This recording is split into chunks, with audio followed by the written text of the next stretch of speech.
Steve who? Hi, this is Dale Lear, designer of TRS-80 Color Baseball, and you're listening to CoCoTALK.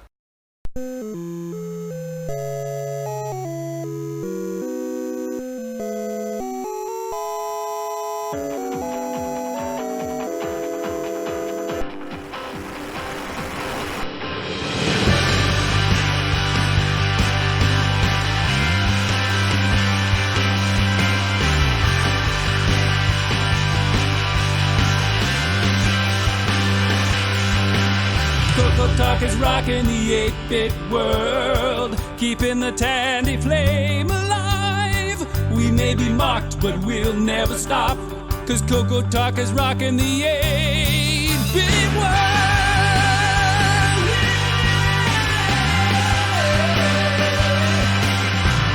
This is CoCoTALK, the world's leading live talk show featuring the Tandy Color Computer. It's time to drop your socks and grab your real-time clocks, and let's rock. CoCoTALK is rocking the 8-bit world, keeping the tandy flame alive. We may be mocked, but we'll never stop, 'cause CoCoTALK is rocking the 8-bit world.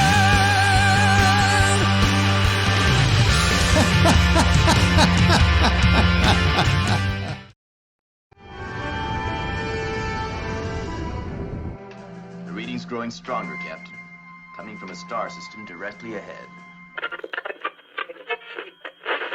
CoCoFEST, make the trek to the place you belong. Illinois, Heron Point, make the trek. CoCoFEST. CoCoFEST, May 4th and 5th, 2019 in Lombard, Illinois. Make the trek. Touch the heron. Fascinating. Yeah, welcome everybody to CoCoFEST or CoCoTALK Live, the CoCoFEST 2019 edition. Can someone check the YouTube stream? I'm in there. I'm dropping 60% frames right now. I'm in there. Ooh. The stream's got a red light. It's a little jumpy, Yeah, but not terrible. don't know We why. got a little bit of got a bandwidth issue, have we? Or? Apparently, cable provider seems to suddenly dropped it today. All of a sudden. Maybe they know that CoCoTALK is going live and they're got a conspiracy against this. I don't know. It was a mercy kill last week. Maybe we rocked the 8-bit world a little too hard. Okay. Like, it's not super Well, jumpy. it seems to be working, so bit let's not stuttery. worry too much about that. Yeah. Okay. It's just showing me the 62% drop rate. We got people in chat, so we're doing good. All Well, right. we don't quite have the regular crew here because a lot of them are at the CoCoFEST. Ironic that they used a Star Trek theme where the first day of the CoCoFEST is May the Force be with you day. That's right. Happy Star Wars Day. That's right. Yeah, that's good. That's just the way we roll. Yeah. Yeah, last night at midnight, TBS started showing 24 hours of Star Wars. And I was up at 3 o'clock this morning, couldn't sleep, so I had it in the background while I was working. All right. So getting ready by watching Star Wars instead of Star Trek. There's probably pretty close to 24 hours worth of Star Trek, Star Trek, Star Wars without repeating anything by now. Yeah, actually, they're not showing every single film because there's 24 hours isn't enough when you add the commercial time. Isn't enough. Wow. Far out. Yep. Yeah, because they're not showing like The Last Jedi or something like that. Yeah. Well, there you go. So Anyways, for you folks that are just tuning in, as I said, Stevie, the main host, he's off at CoCoFEST, which is the annual get-together in Chicago. What annual number is this? I think For it's this- 28, isn't it? Or 9 something, yeah. Yeah. A little backstory. A long time ago, there was a magazine called Rainbow. It's specialized in color computer. You know, talking about that. Back in the day, we used to have magazines for different computers and stuff like that. Well, they decided to start putting on a show so the people that advertised on our pages could go off and show their products, you know, one-on-one to folks. Well, I think Rainbow Fest lasts for what, almost a decade, not quite. And the folks in Chicago that helped Rainbow put on the show there, which was always the big show, they said, you know, we got to have one last Rainbow Fest, and they called it CoCoFEST. So they call it the last CoCoFEST. Well, it was so successful they did another one, so it became a running gag for the last annual CoCoFEST. And with it being on 28 or 29, as you can see, it's lasted a lot longer than Rainbow did with their own shows. But you've got a bunch of diehards in Chicago that put on a little convention. How many people go to this thing these days? About I think 80? there's about 80 at the There's moment. over Yeah. 100, yeah. It was over Yeah. 100 last year. Yeah, so actually that's the Hoping for thing one- is last year they actually had more than the previous year. They're hoping for 150 this year, last I heard, but I don't know what the official numbers are. We'll see what the final tout. Now I will say that at the Rainbow Fest they would have like 9,000 people show up, but that's a little misleading. If you bought a 3-day ticket, you're counted as 3 people. Oh, That's interesting. So it was more like about 3,000 people or 4,000 people actually showed up for those shows. And I'll tell you, I used to be a performer, magician, actor, and like that, and I don't get much in the way of stage fright. But when I walked up to one of those Rainbow Fests and walked to the podium and looked at the audience and saw a room that could handle about 2,200 people normally, and it was literally standing room only left, I did get a little nervous. And of course, the other problem too at the time was Tandy told me what I could and couldn't do, talk about their next computer called the Color Computer 3. So I was really nervous that I might say something since I had about 3,000 witnesses that could tell Tandy I kind of blew it. I had said spoilers. Oops. Yeah, it was a little nervous. Pressure, eh? how did it go though? It went okay? No lawsuits? No lawsuits. There are times that Tandy and I had interesting relations, and we'll just leave it at that.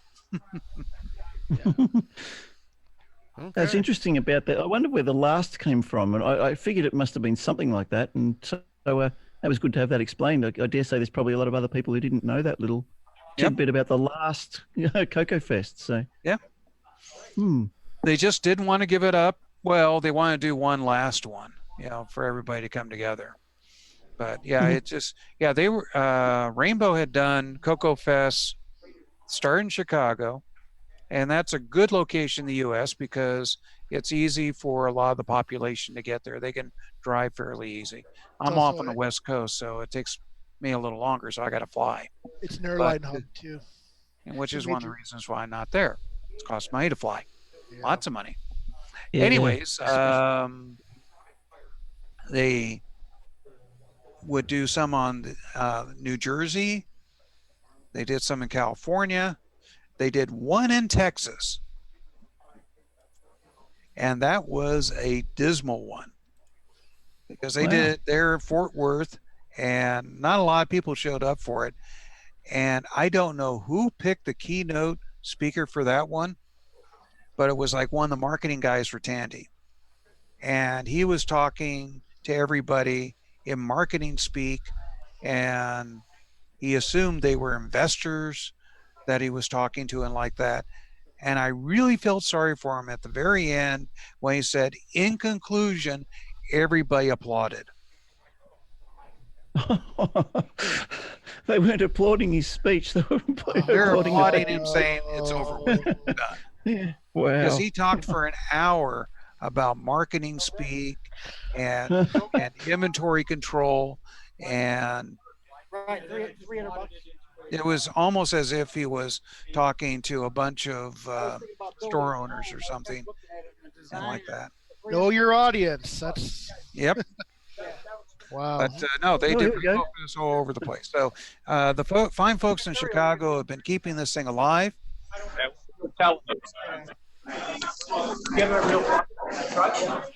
We've got 2 streams coming in right now. Yeah. I think one of them is from Coco Man, possibly. Yeah, Brian's got a static camera set up. Yeah.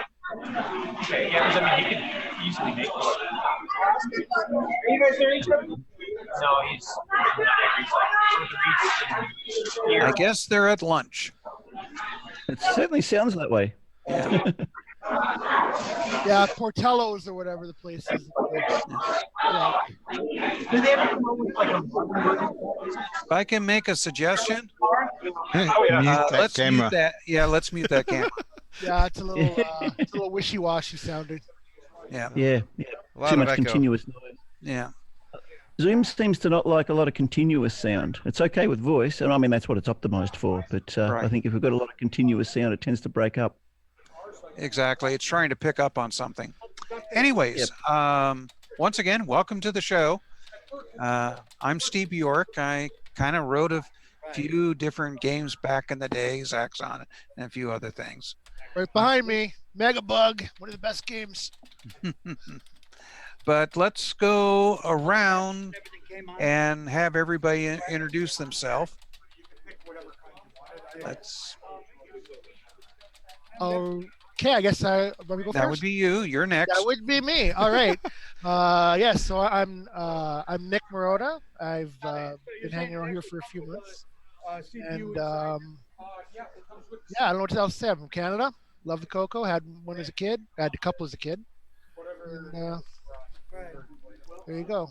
I'll give an update later.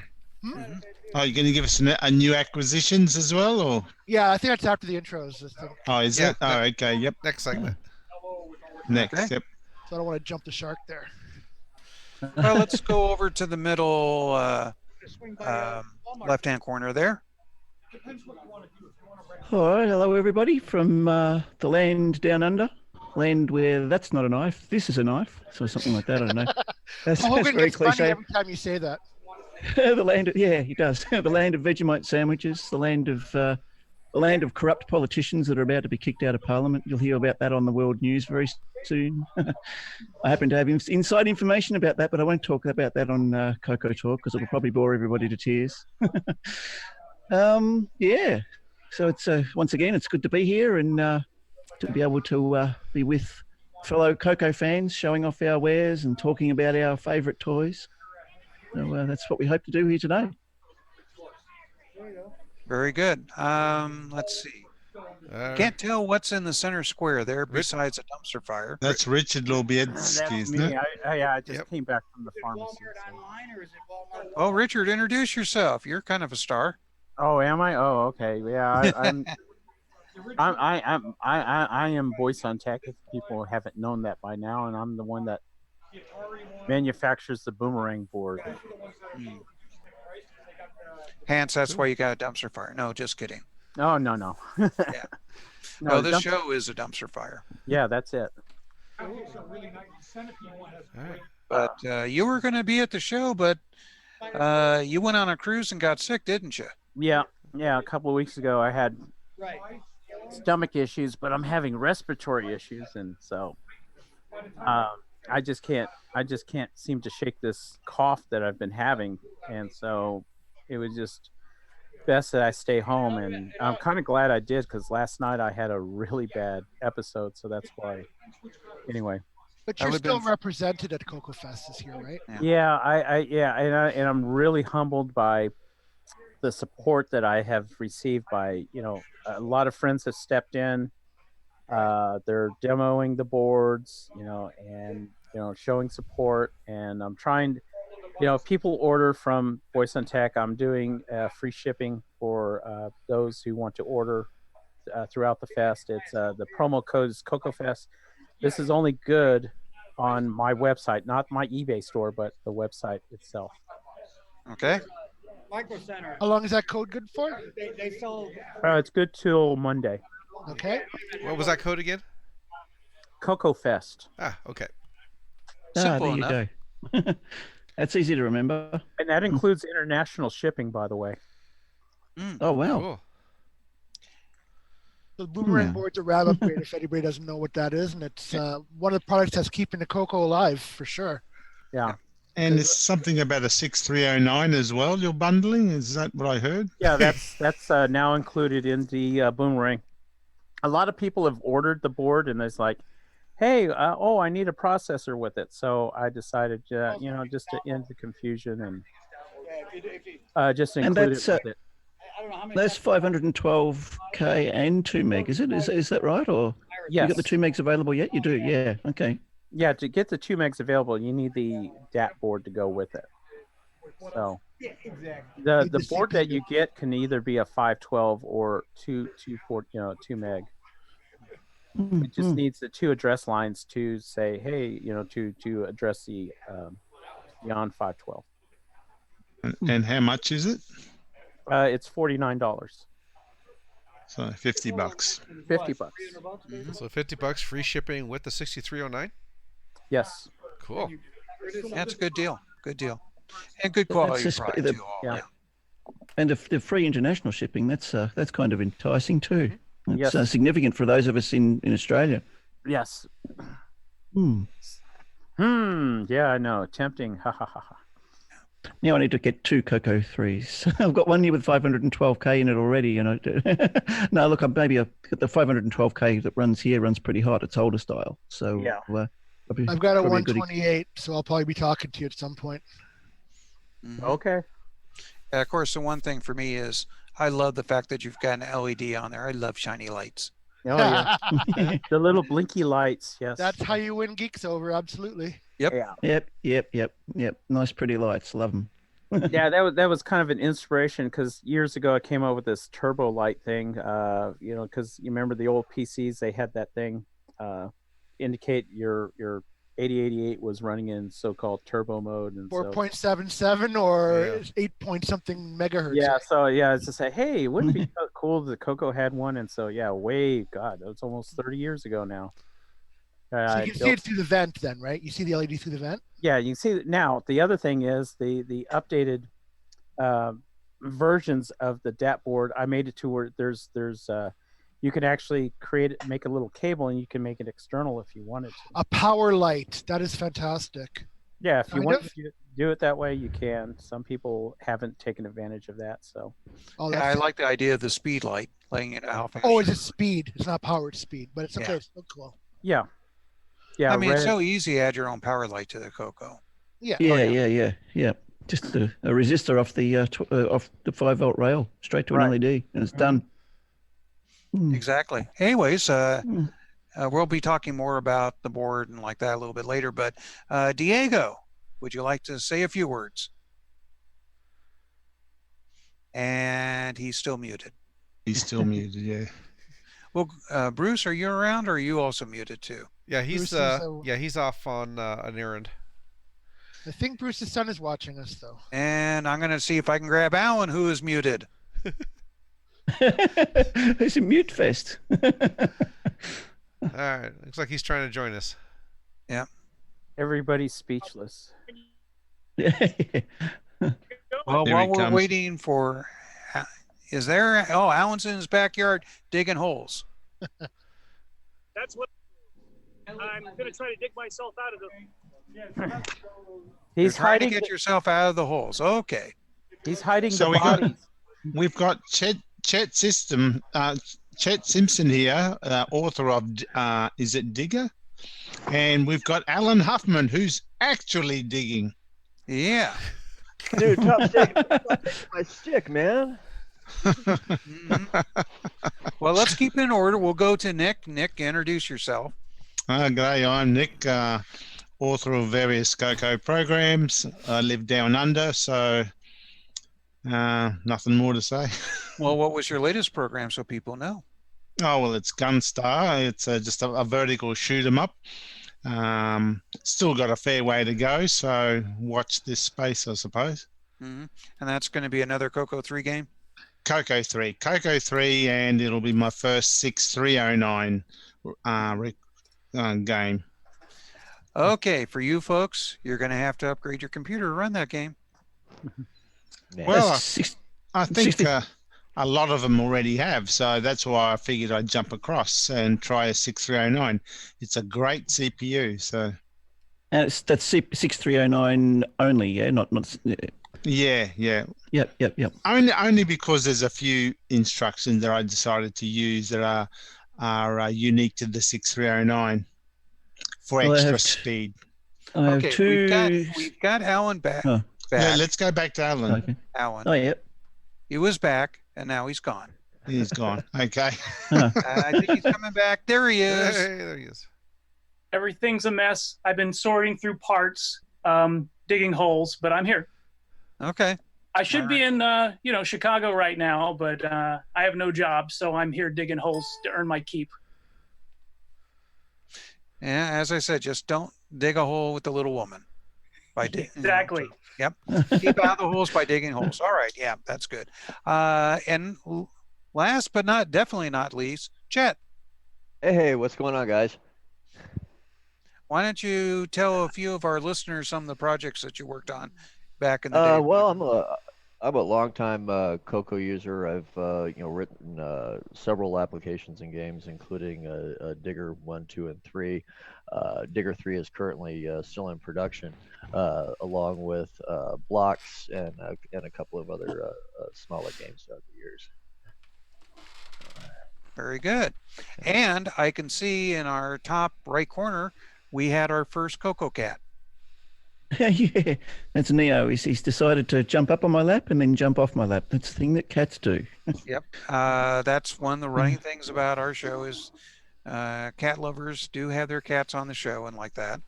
Sorry to say I'm not a cat lover because I'm definitely allergic to them. You would definitely be allergic to Neo then. He's a large, long-haired ginger, and they tend to be the most allergic reaction-causing cats on the planet, apparently. So we'll hope he doesn't send you an allergic reaction over the internet. But I'm so bad it could actually happen. So anyways, let's see. Why don't we go ahead and do acquisitions first? Okay. Get that done. If you're ready over there. I am indeed. Okay, so Why don't we switch his to a large frame, please? Okay, over here. Where's the button? There it is. There we go. So last week I had gotten the CoCo 2, and so this past week I got a CoCo 3 sent to me from a man in Quebec, and actually I got a big box of stuff. So I got the CoCo 3. I got 2 of the original black joysticks. Got a deluxe joystick, which I hadn't had yet. So this is my first one of those, which is good. And I've never had one of these joysticks, so I've got one of these ones now, the flight stick. Came with a genuine Tandy color computer cassette player thing. In the box. In box, yes. Box and all, far out. Yes. Matching numbers? Yeah, I think so. Have you tried it out yet? I have not tried it out yet. You may end up having to replace some rubber belts on it. Oh, I don't even think I'm really going to use it. It'll be more for show. For show. Yeah. Because I've got I can load things through Wave file or whatever. I got a bunch of cassettes with software on it, but got a couple books. This Color Computer Graphics by Mike, the other guy in there. Oh, I used to have that one. And this one, which I think is fairly common. That was my first book. And then I haven't seen... Somebody had that listed on eBay and posted it on the CoCo Facebook group recently. That the Color Computer Programs book. Oh, okay. I'll take a look at it and see what's in there. And then I got this one, which I've never seen before. It's a bunch of programs you can type in BASIC. Titles such as Moon Shuttle, Space Duel, Protector, Alien Attack, Red Alert, Invasion. Design your own game. So I haven't really looked at it yet. I'm gonna see if these are available on the archive, and if not, I might type them in or something. So that one, and then I got a bag of cables and stuff. And even though I don't need this, I like having it for nostalgia. Back when you had screwdrivers to attach things to your TV. The one that give you the horrible RF signal that make it even worse. That's great. And manuals, including in our French, but I got the English ones as well. So yeah, it was quite a big haul. I was actually really surprised. I got a pretty good deal on it. We have a site here in Canada called Kijiji, which is supposed to be local, but luckily the guy was willing to ship, which I thought was really good because I talked to another guy who wasn't. So you can't always get them to ship things on Kijiji, but I found this guy who was really nice and shipped, and so now I've got a really good collection. Got the CoCo 3, which I'm really happy about because there's some stuff I want to be able to play that. Because we know Quebec is a whole separate country. It almost was at one point. They may do it yet. Sometimes I think they still want to be, yeah. But yeah, so I'm really happy. Got a great jump start going on. So I've got my CoCo 3 connected just through Composite right now. I've got a switcheroo cable on its way, and that'll let me hook it up to another way, so like a monitor. So cool. Okay, why don't we go ahead and switch it back to everybody again? Easier said than done, I know. Got to find where all the right buttons are. Mm-hmm. There you go. There we go. Yeah, we're in good shape there. Of course, now, one thing about CoCoFEST that really keeps it going, and you can also get for yourself, is a lot of CoCo equipment. People come there, they donate the stuff to the club, and then last part of each day, they hold an auction. And the funds that they generate in the auction help pay you for next year's show. So once they get enough money in the auction, they know they'll have another year. And they've been doing this for 28 years or almost 30. And next year's a big one too. Yeah. And this year, though, I don't think they're going to get as much money because the person that you always have to beat on the bid is not there. Alan Hoffman. In fact, I think every time I bid on something, he's bidding. He just keeps running that thing up. Good for the club, not good for me. I want to get the stuff at a reasonable price. In fact, on the video we have later, Steve goes over the stuff on the auction table. Good. But, so it's not, the CoCoFEST is great for hanging around with your friends and, and seeing what's going on. And some new products do get introduced for the show, like another 512/2 meg upgrade for the CoCo. And actually, that kind of brings me to an important subject I wanted to talk about during the show is competition. Are you guys game for that one? Sure. Yeah. Me as a game designer, I've always lived in a world of competition where I'm competing against other game designer programmers and like that. But I've always felt competition brings out the best in me. I used to always say, you only do your best work when you're hungry. And, I know that to get my games to be the best they could so that I get paid the best, I had to work hard and create the best thing I could.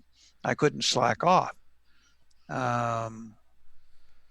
The other side of the coin that people are saying, such as in the CoCo market that we have today, is that, really you shouldn't waste the time with so many people creating the same thing, that people should work on unique items.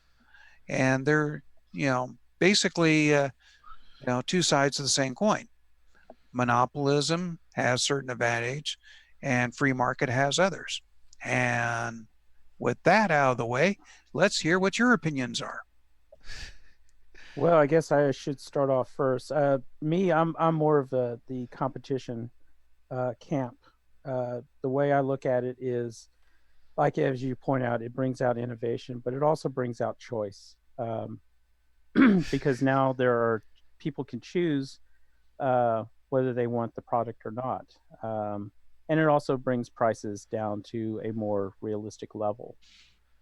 And so, and again, the innovation without the boomerang, I honestly don't think there would be a 2 meg boomerang or even the Triad Plus that would be on the market today. And that's how I feel about it. But yes, I do understand where some people say yes, it kind of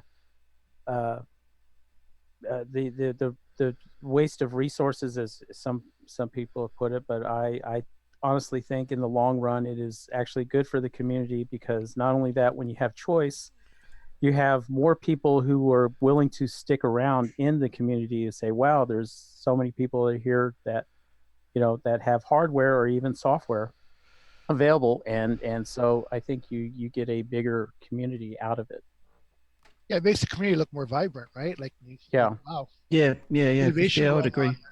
Right. Yeah. And I think these days the CoCo community is more hobby than people trying to put food on their table. Yeah. Right. It is. So it's more of a labor of love. Yeah, it is definitely a labor of love. I mean, I don't think anybody's getting rich off any of this stuff. Well, I can remember more than a decade ago, people came up with, floppy drive emulators where you have a SD card, and through software it emulates the floppy disk controller and like that. But now look, we've got the SDC where it actually emulates in hardware. So virtually almost any software that talked to the Western Digital floppy disk controller can now talk to an SD card. And that came about due to competition. Somebody said there's a better way of doing it, and they created it. So there's some good that comes from it, but I do understand, once again, the argument about, resources, as you also said, Richard. Right. Well, I mean, there's a lot of examples. As the phone company, which I'm really familiar with. I mean, you had AT&T all these years, but they had no competition. Then all of a sudden, we had long distance services coming, and they broke up the Bell system, and you saw prices drop drastically. And you look at today, we have you remember 40-50 years ago, you're making a long distance call to the next town, but now you could call across the country for the same without long distance charges. So yeah, and look at the innovation we have. We're able to get around, talk together video wise. I don't think that would be possible if we still have monopoly. Well, I don't know how many people remember, but back as late as the 60s, you couldn't own a phone. You had to rent it, and that phone was like $20 a month. Yep. It was hardwired into the wall as well. Well, the 60s, they were doing that here about 10 years ago still. Yeah. You can still get a landline, and you still had to pay rent on it. Yeah. Right. It's only fairly recently that everyone's got mobiles now. Yeah, what Bell did to and of course it was anti-competitive, is they said, okay, if you want to own the phone, you had to pay a surcharge. You buy that phone, but you still had to pay a surcharge because we have to protect our, their argument was protect their equipment. But, the government saw through that and made that illegal as well. Well, the FCC basically said, well, you want to make a phone, you got to make it towards these specs, which is what the phone company said the specs were. Right. And all of a sudden that just opened. And of course, that's where Radio Shack made a lot of their money back in the later 60s and 70s, was selling telephones. Mm-hmm. Old-fashioned landlines. Right. Because nobody wanted to go spend $250 on a stupid old dial phone. Right. And the thing is, the phones never really improved. I mean, how many times did you have to sit there and take the handset and bang it on the table to get it to work correctly? Right. The old carbon microphones need recompressing. Exactly. So it's just like the technology never improved, and like that. I mean, I still remember when touchtone came about. Oh, yes, it was a definite improvement. But the phone companies fought it tooth and nail because they had all these dial phones that they were renting for folks, and they didn't want to replace that inventory. And they charge you to use it too. Yeah, they did a surcharge on that. Yeah. So it was a funny video posted recently about maybe others have seen it, but they had an old rotary dial phone, and they were introducing it to some young kids and seeing if they could work out how to make a phone call on it. Oh yeah, and none of them realized. Yeah, they were all trying to dial the number first before they picked the handset up off the cradle, and nobody knew that you had to lift up the handset first and get the dial tone, and then dial your number. So it was this basic thing like that we took for granted back in the day, and it's funny watching people try and figure it out now without any instructions. I remember the first time I got a cell phone, and you type the number in first, then you press the dial. You know, you're basically lifting the handset. It was like, somebody thought this through. Yeah, that was new. You got to get the number right before you press the send button. Well, that's the thing is most of the stuff that we have is based on some form of competition. Now, once in a while, I'm going to keep going back and forth on the fence here. But, if you got like a utility, you want to give them a monopoly because it's very expensive to dig the lines, put them in, etc. It's setting up the infrastructure. So, as I said, there's pros and cons to each side. And but I can also add another thing in there. Do you guys remember? Now I can't remember the technology, what it was. The digital lines. DSL. Not DSL. ISDN. ISDN. That's it. Yes. Yep. ISDN. That was developed in the 60s and 70s, and it didn't come to fruition because Bell didn't want to really put it out, and then of course there was a lot of regulation to it, and again it was more suppressed. And then another innovation that came out was what they call the CLECs, which were the competing telephone companies for local phone service. And Bell, at least in Texas, what they managed to do was create a surcharge. Is if you if you called another exchange, to another, if that phone was hooked up to a CLEC, there was a 3-cent charge per minute. It was pennies, but they couldn't charge the consumer. This was internal. So what the CLECs did to counteract that is they started offering phone service to the ISPs. And I was an ISP, and the phone lines were extremely cheap with those because people would dial into us, and of course they got some money, but they got a lot of money off of Bell because since they were online all that time, Bell had to pay to keep those lines connected. There's when utilities are concerned, I mean, in Australia we had in like the 60s, 70s, and even the early 80s, we had some of the cheapest electricity in the world in South Australia and in Victoria and whatnot. And these days in South Australia, our electricity utilities have all been privatised, and our phone utilities have all been privatised illegally too. By the way, government did it all illegally without the people's permission. And now we have some of the most expensive electricity in the world. In Adelaide, here in South Australia, it's 45 cents per kilowatt hour for electricity. So I put solar panels in, and my solar rig has paid for itself within 2 years. I mean, you wouldn't be able to do that years ago. It would have taken 20 years to pay that off. Right. But at today's rates, it's a no-brainer to put it in. And yet, if we go back to the CoCo, we talk about, this is a show about CoCo, and we're talking about competition here. Competition in CoCo land, I would agree with others, I think is a good thing. It gives you more choice, and people have to keep the quality up if they want to keep selling their product. Because people, especially, in our crew, in our circles, we're tech savvy people. We look at its specifications and quality of products and whatnot. I mean, when I was doing the thing that got me involved in the CoCo community again all these years later was I got my CoCo 1 out, and I was replacing the faulty RF converter, and decided to work on a decent composite mod for it. I didn't even realize that other people had already done it. And so I started working on it. Then I found the CoCo group on Facebook, and other people were interested in what I was doing. And I had no idea that Ed Snyder and Brendan Donaghy had done the CoCo VGA, which I'm now running in the background here. And Ed has also done a high quality composite mod as well that he sells on his website. And yet, when Ed was really supportive of me when I was doing my composite mod. He was really interested in the way I was doing it, and my main qualifications are in electronics. So I've got a background going back 35, 40 years in electronics. So my aim here was to produce the very best CoCo composite mod output that I could get out of a CoCo 1 using the minimal required components. So I set myself a target there and designed it to work equally well on the PAL versions and the NTSC versions, and that was what got me back into the swing of things with the CoCo community and connected with everybody else. Others here on the panel tonight or today, whatever you want to call it. It's 4 o'clock in the morning here.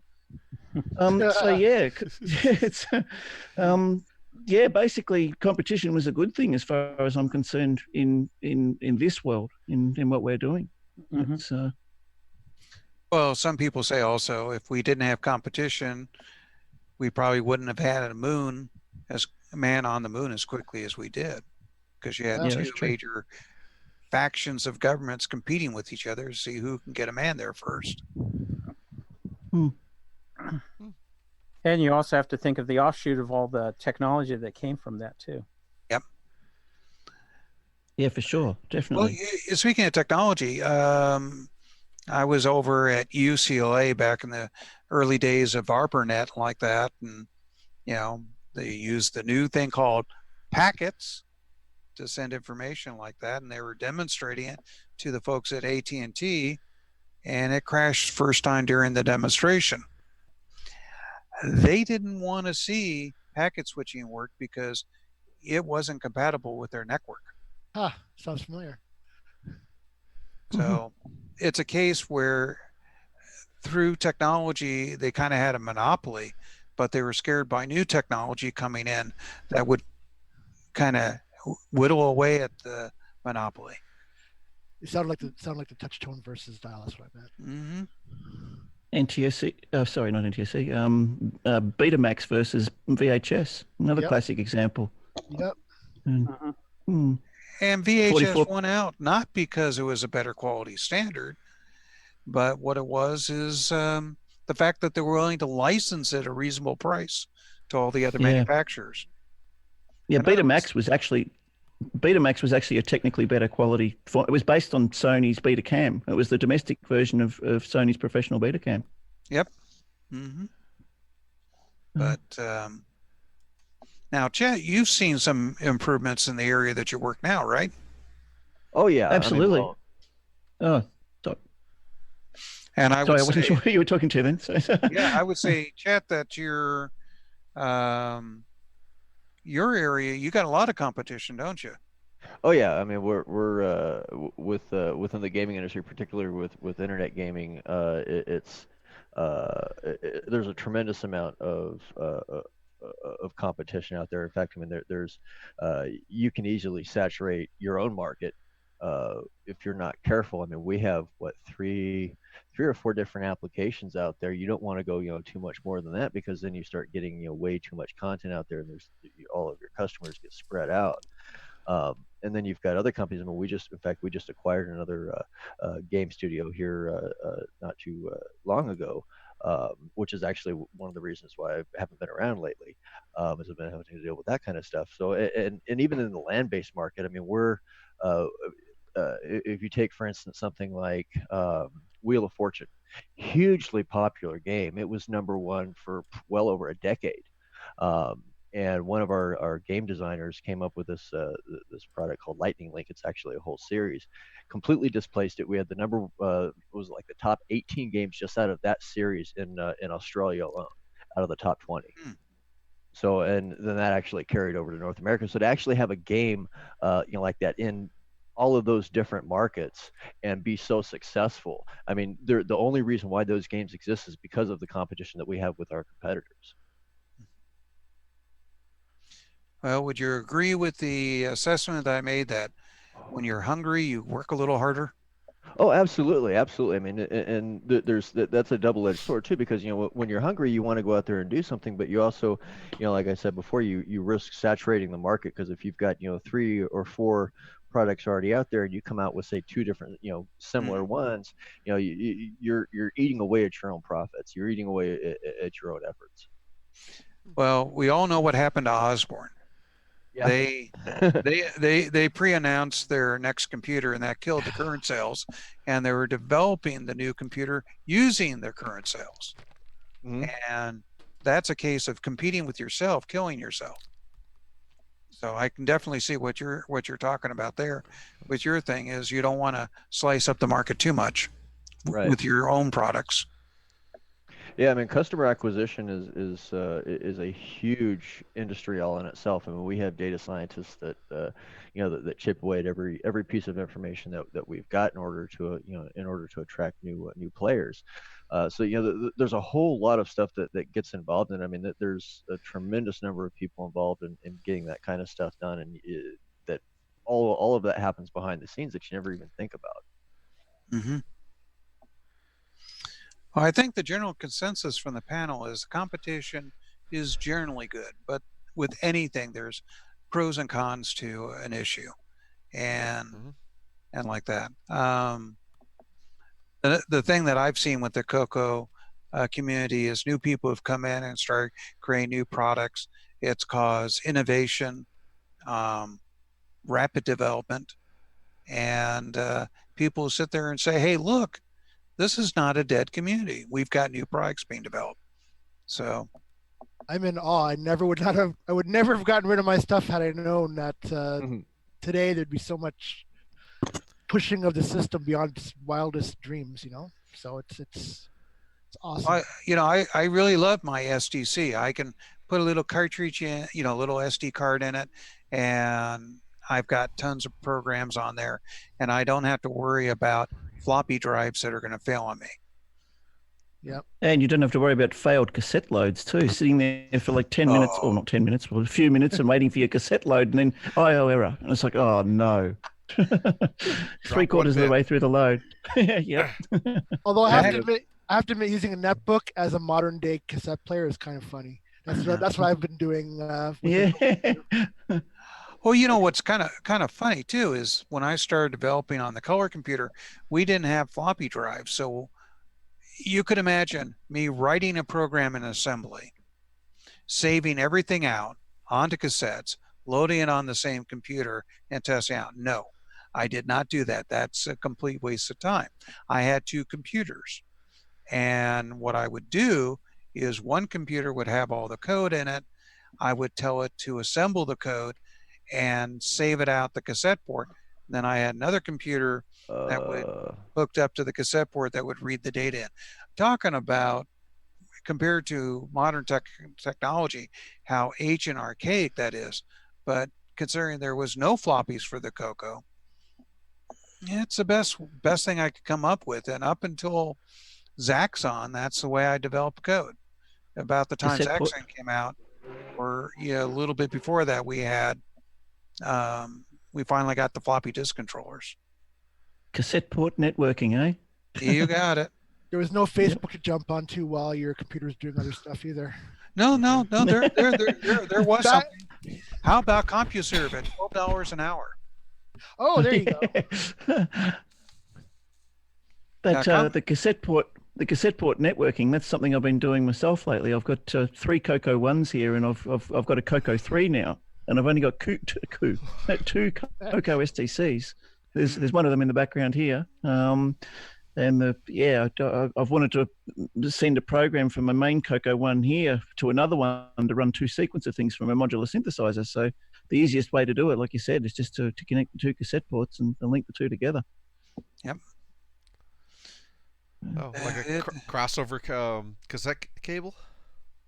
Essentially. Yeah, just basically, headphone output to microphone input on the second cable. Just even a 3.5mm joiner, and plug the two in literally together, and it works fine. I never thought of that. Yeah, it works well. Yeah, they used to have boxes back in the day where you could plug into one, and all of the students could plug theirs into it, and the teacher would do a C save or C save him, and then all of the students would be a C load, and it would copy it all down to all of the different computers in the class. Yeah, cool. I still remember getting my first T-Base 10 network card for my computer, my PC computers, and I'm going, oh, this is great. This is so fast. It was 10 megabit. Yeah.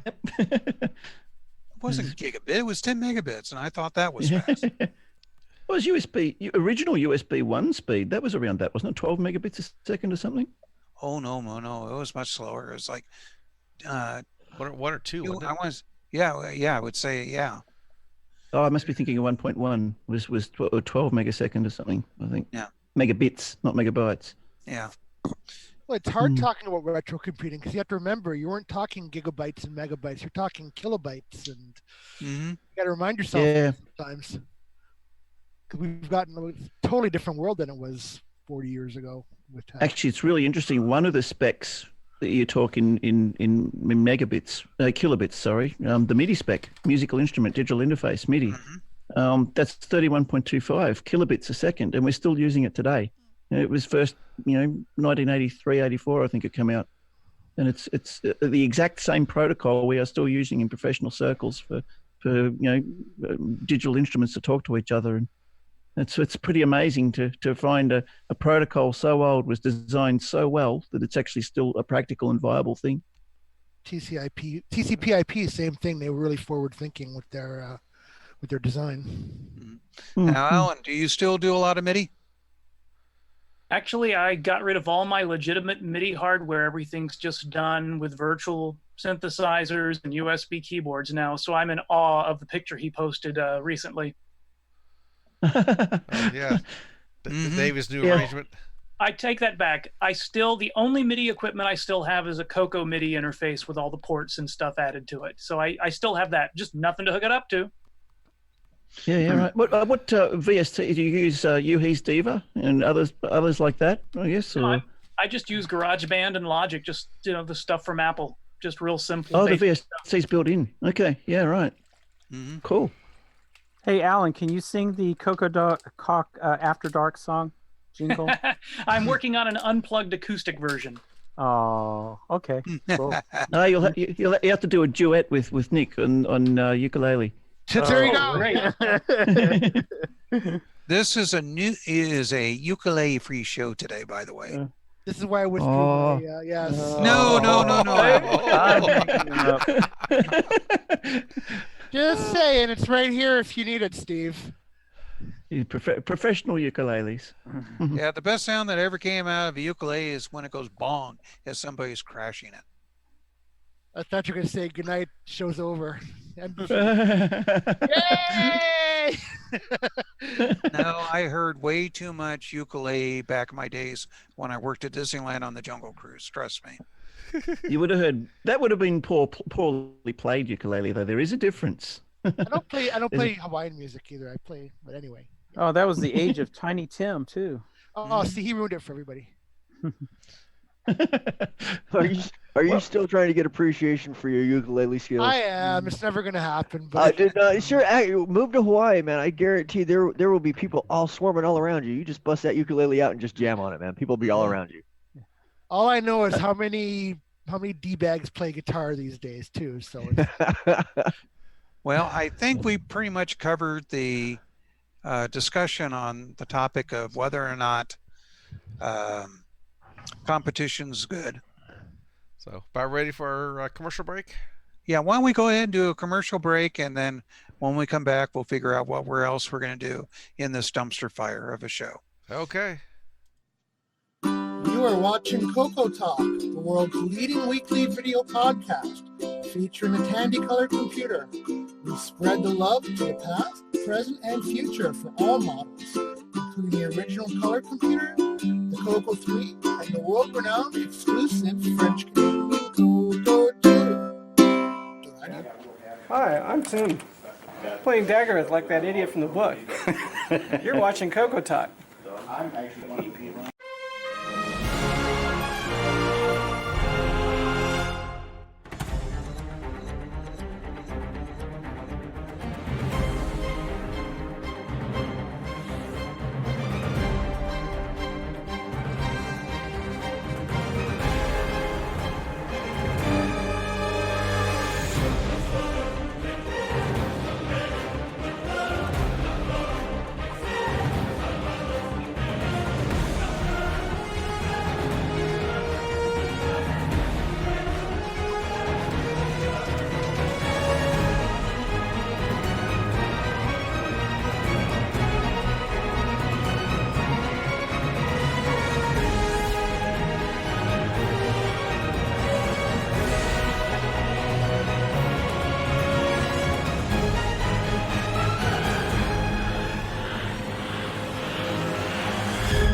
from radio. Whoops. There we go. And we're back. Mark is my friend. Mark is the one running the stream and the media and stuff. He's my friend. Well played with the placement of that commercial. That was perfect. It was. We love you, Steve. It's all done for fun. You should know, never point out what annoys you, because your friends use that against you. You know, I miss the CoCoTALK After Dark jingle now. Bring it back. Well, we do it on After Dark. We did an After Dark last week, I think. Actually, you done a ukulele version of the extent. I could, but I don't want to test Steve's patience. Moving right along. Yeah. Back to the show. I think Steve can and Zoom very easily if I push. Do we have a video we can post from the CoCo? From CoCoFEST?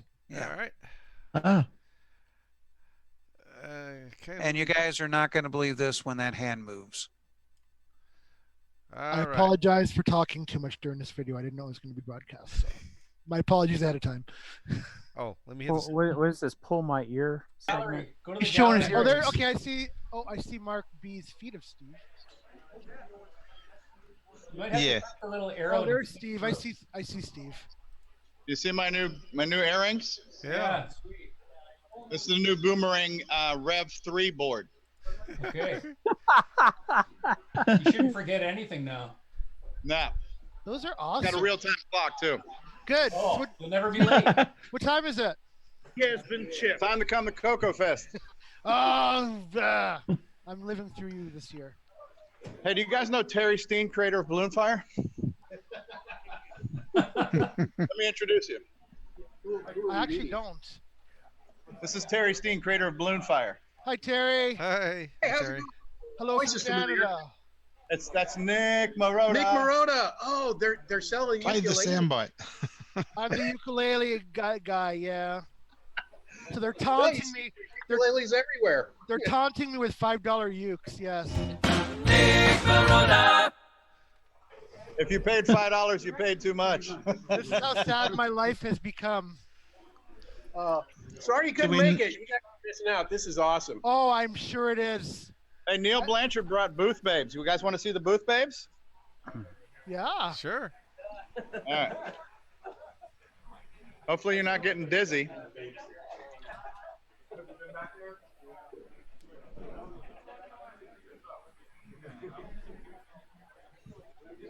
Where? I'm going to go around the other way. Hey, that's Tim Thayer, the Slayer. Paul Thayer. Paul Thayer, Hey, the Slayer. Paul. The Slayer. Paul Thayer, the Slayer. Hey, everybody. Paulie T. Don't hate the play. That was the wrong finger.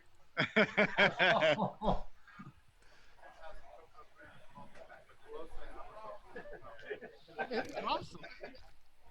There's legendary game designer Rick Adams. Rick Adams. Thank you. You're too kind. William Astle. This is the team. Ask Rick about his charts. It is. Astle. Jeff, how are you? Good to see you again. Dude with the cool hat. I haven't had it. It's the new Boomerang E3 boards.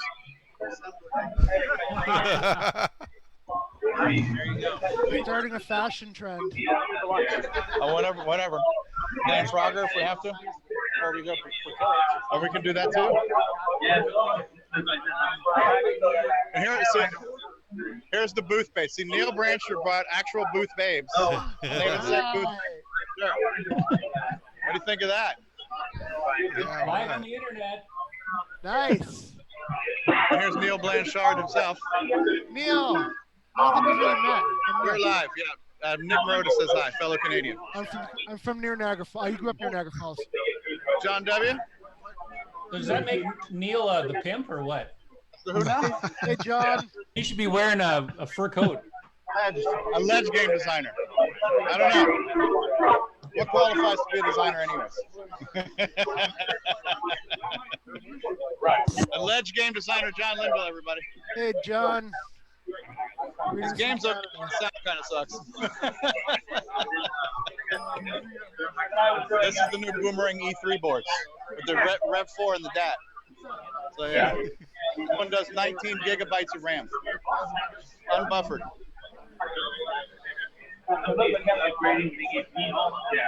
Tony Pedraza? Yes, I am. Booth babes. Hey, Tony. For the booth babes. Hey, ladies. Booth babes are good for rating. The one on the right's the glitter girl.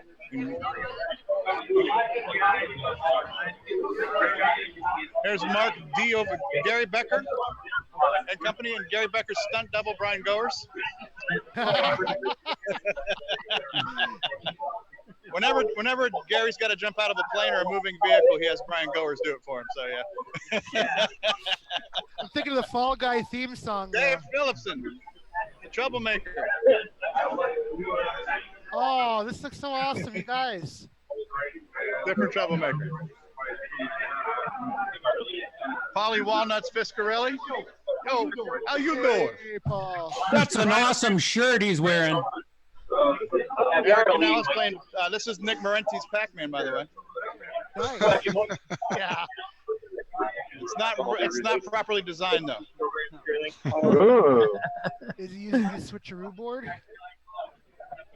Or switcheroo cable? Here's our commercials. Here's my Tandy 1000. Oh, right, you got it. Cool. The floppy drive that doesn't work. That's the only problem. But the Tandy works fine. Awesome. I'm happy with that. Are there similar products like the SDC in that for the Tandy? I got my TDP 100 upgraded with the CoCo VGA. So here's my CoCo VGA connector board. It's Jim Brain. Hey, Jim. This is, don't tell me, Morgan. Morgan is here. Hi, Morgan. And hey, who let him in? Who's this guy? Here's the madman himself, Simon Jonason. Simon. Live and in person. Wow. Big CoCoFEST. The guy who makes Mad Hatter. That's funny. That guy who makes 3D printed stuff's here too. Now, let me show you what's in the auction right now. The auction's looking pretty good. Can you guys hear me okay? Oh, yeah, you sound great. All right. We're just taking it all in. All right. Fine, but you sound great. Oh, all right. Well, I'm sorry, Bruce. I'm sorry. And then they I'm going to be bidding on this. This is a CoCo 1 with the old HJL keyboard. Nice keyboard, yeah. Wow. Yeah. That's where I'll bid Stevie plus $1. UDA. It's got a dust cover. Okay, so this looks like a keyboard, but don't chew on the chiclet keyboards, right, Nick? That's right. Learn that one the hard way. Okay. We've got some J&M systems, some type of controllers. I don't know what they are. Speech systems control. Oh, this is a Y cable. I don't know what that is, but we'll find out. Now, I want to bid on this too. This is the Lance Leventhal 6809 book. And I think they've got another William Barton book. Oh, I remember that one. What's the MS DOS book? I've got a few of those. Now this is Spectaculator. What the hell was Spectaculator? Was that a spreadsheet? Yeah. Spreadsheet, yeah. So is that better than color script sheet? Well, color script sheet's a chess game. Okay. So here's another CoCo in the box with some dust covers. Silver CoCo. We got a CM8, a couple of CM8s, another Lance Leventhal 6809 books. I got 2 chances to bid on that. We got some Jolt Cola. Is that for auction? Is it? Yeah. Oh my goodness. Here's the CoCo travel mug. That's cute. That's nice. I like that. Yeah. Did anybody bring the Diet Dr. Pepper? Yeah, David's got 8 2-liter bottles of it, and people bought him a bunch of 1-liter bottles too. Could I get an autographed can by David Ladd? Yeah, we're gonna get an autographed Diet Dr. Pepper from David Ladd. Put that in the auction. Awesome. Is that deluxe joystick up for sale? Or is that part of the system or what? Oh, here's a 64. Look, another HDL. Look at this 64K CoCo with the 64K RAM badge. That's gonna be a Carlos Camacho. Wow. No, it really. Oh, yes, it is. And it's got a CoCo 2 keyboard on it, the better CoCo 2 keyboard. Extended color basic? I don't know. Who knows, eh? And we have a Dell CRT monitor here. Looks pretty good.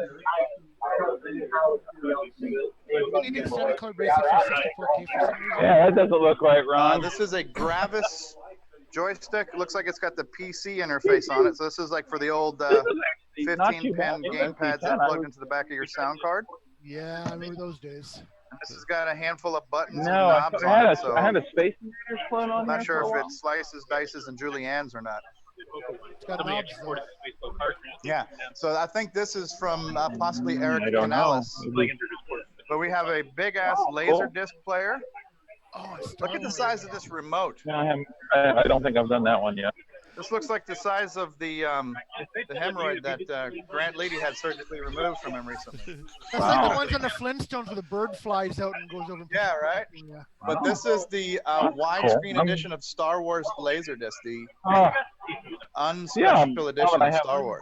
Unbastardized version. I think that Yeah. controls for the actual satellite overhead. Yeah, it might be. Yeah, I don't. There's some of the fine folks at Glenside. Hey, Glenside. Frank Patel. Thanks for keeping CoCo live. I'll bid on the money. Yeah. Nick I wants was to bid on the money. Yeah, but Do I hear a Nick? there was something. I'll Apparently, start there. at I don't- $10. apparently it's 4. No, I saw 4. I haven't. This is the registration area of CoCoFEST. Hey, everybody. Hello, We got guys. Rich, John Mark. Yeah. Okay. $2. Yeah, I just That's bought the it for fun. starting I mean, bid. But people are somebody willing had to to go. have it in here. That's a steal at twice the price. And here's free candy. You guys are missing out on free candy. I'm booking my flight right now. You like my earrings? They're gorgeous. All right. And so this is our little break area. Leave it at home. There's Carl with the K. This is great, Steve. Yep. This is where we're going to 35, have our supper tonight, the barbecue, the catered Of course I barbecue do. buffet. Buffet, Only if you will. 15, no problem. Yeah. I gave some to Brian. He's gonna There's go Brian Weasler, the guy who gets all the good shit off of eBay.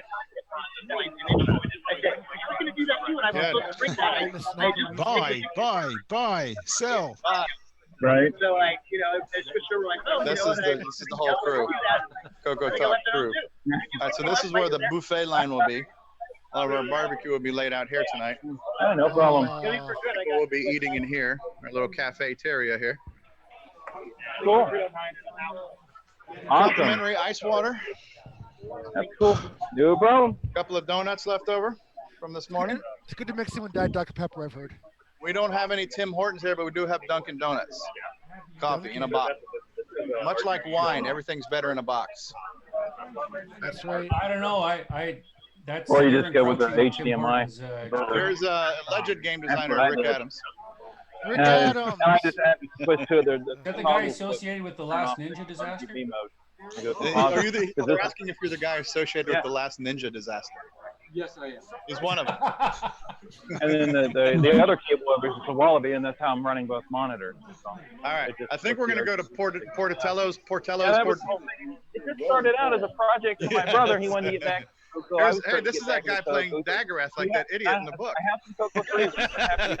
Once I pick them, I'll be You're more than happy to famous, give you man. them.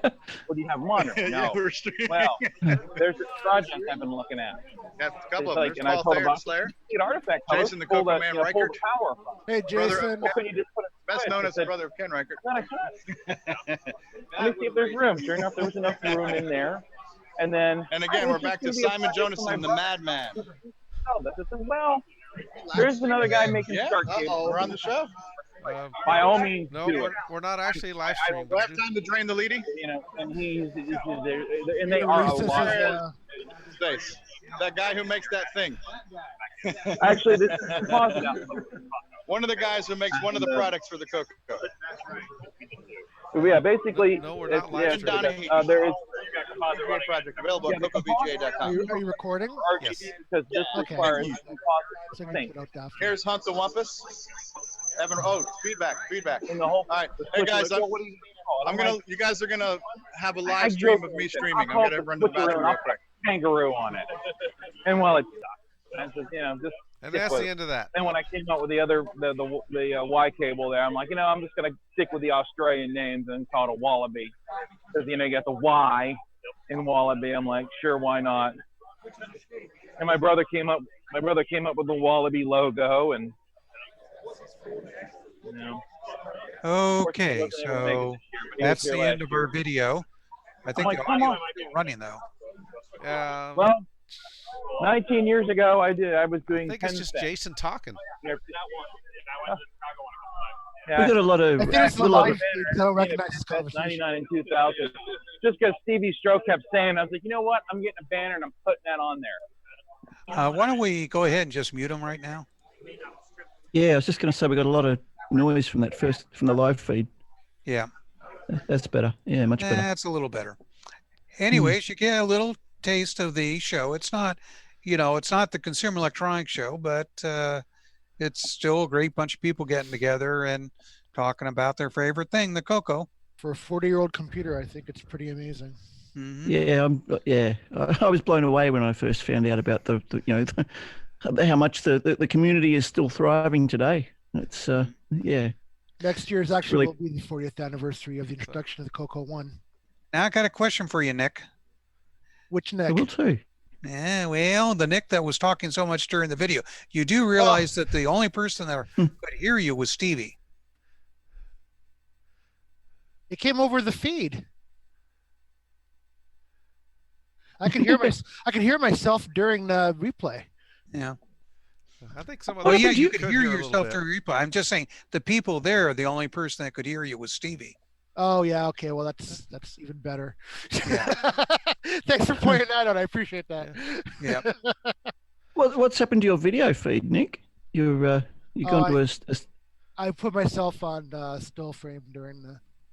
There we go. Oh, okay. So, right. So has anybody been following what's been going on in chat? Occasionally, I try and go over there and looking like that. My chat is a little low res here for some reason. Anyone know how to get this screen on my Zoom screen showing a bit higher resolution? The chat's a little blurred.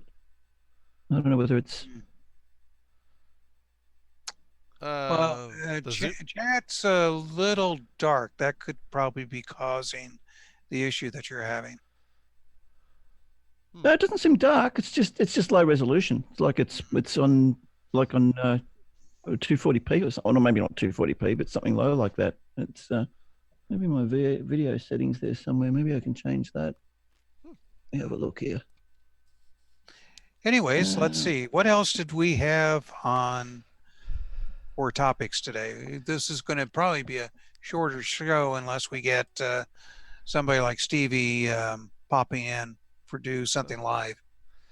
Well, we had on Facebook, we had some pictures posted on a MC10 VGA modification. Got a few of those we can put up. Sure. Interesting.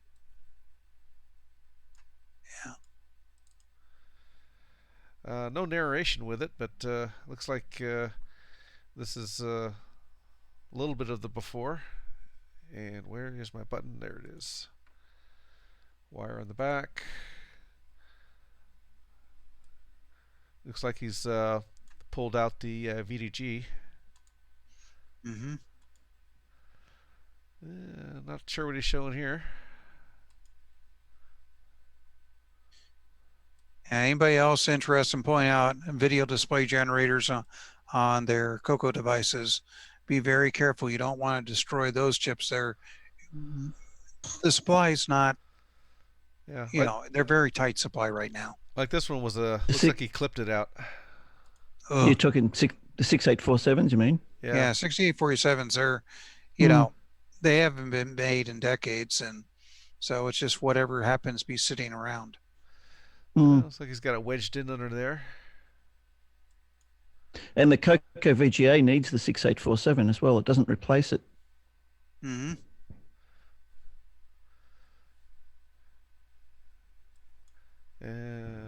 That's how we managed to get it in there. And then they mounted the keyboard up on top because I think the board stuck out and interfered with the keyboard.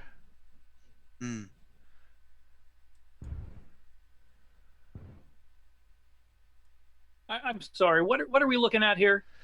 They took a CoCo VGA and installed it into an MC10. I was afraid that was the answer. Al and I have the same opinion probably on the MC10. So, I mean, the rest of the pictures are just showing some screenshots and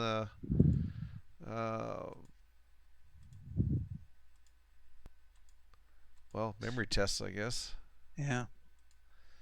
So, that's pretty much what was up there on that.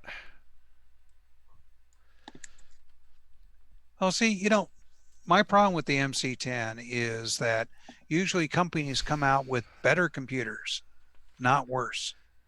And the MC10, you know, used a subset of 6009, the original 6800 style processor. 6009 is a definite improvement. Limited RAM, limited graphics. It was definitely, no way was this a quote unquote better computer than the CoCo. It was definitely going backwards. So I had absolutely no interest in it. When they came up with the CoCo 3, I was definitely interested in that product because I could improve the quality of my games. They're going for budget, right? A budget computer. Like I think they were trying to compete against the Sinclair at the time when the Sinclair dried up. Exactly. Well, see, people started realizing the Sinclair wasn't as good as the other computers that are out there.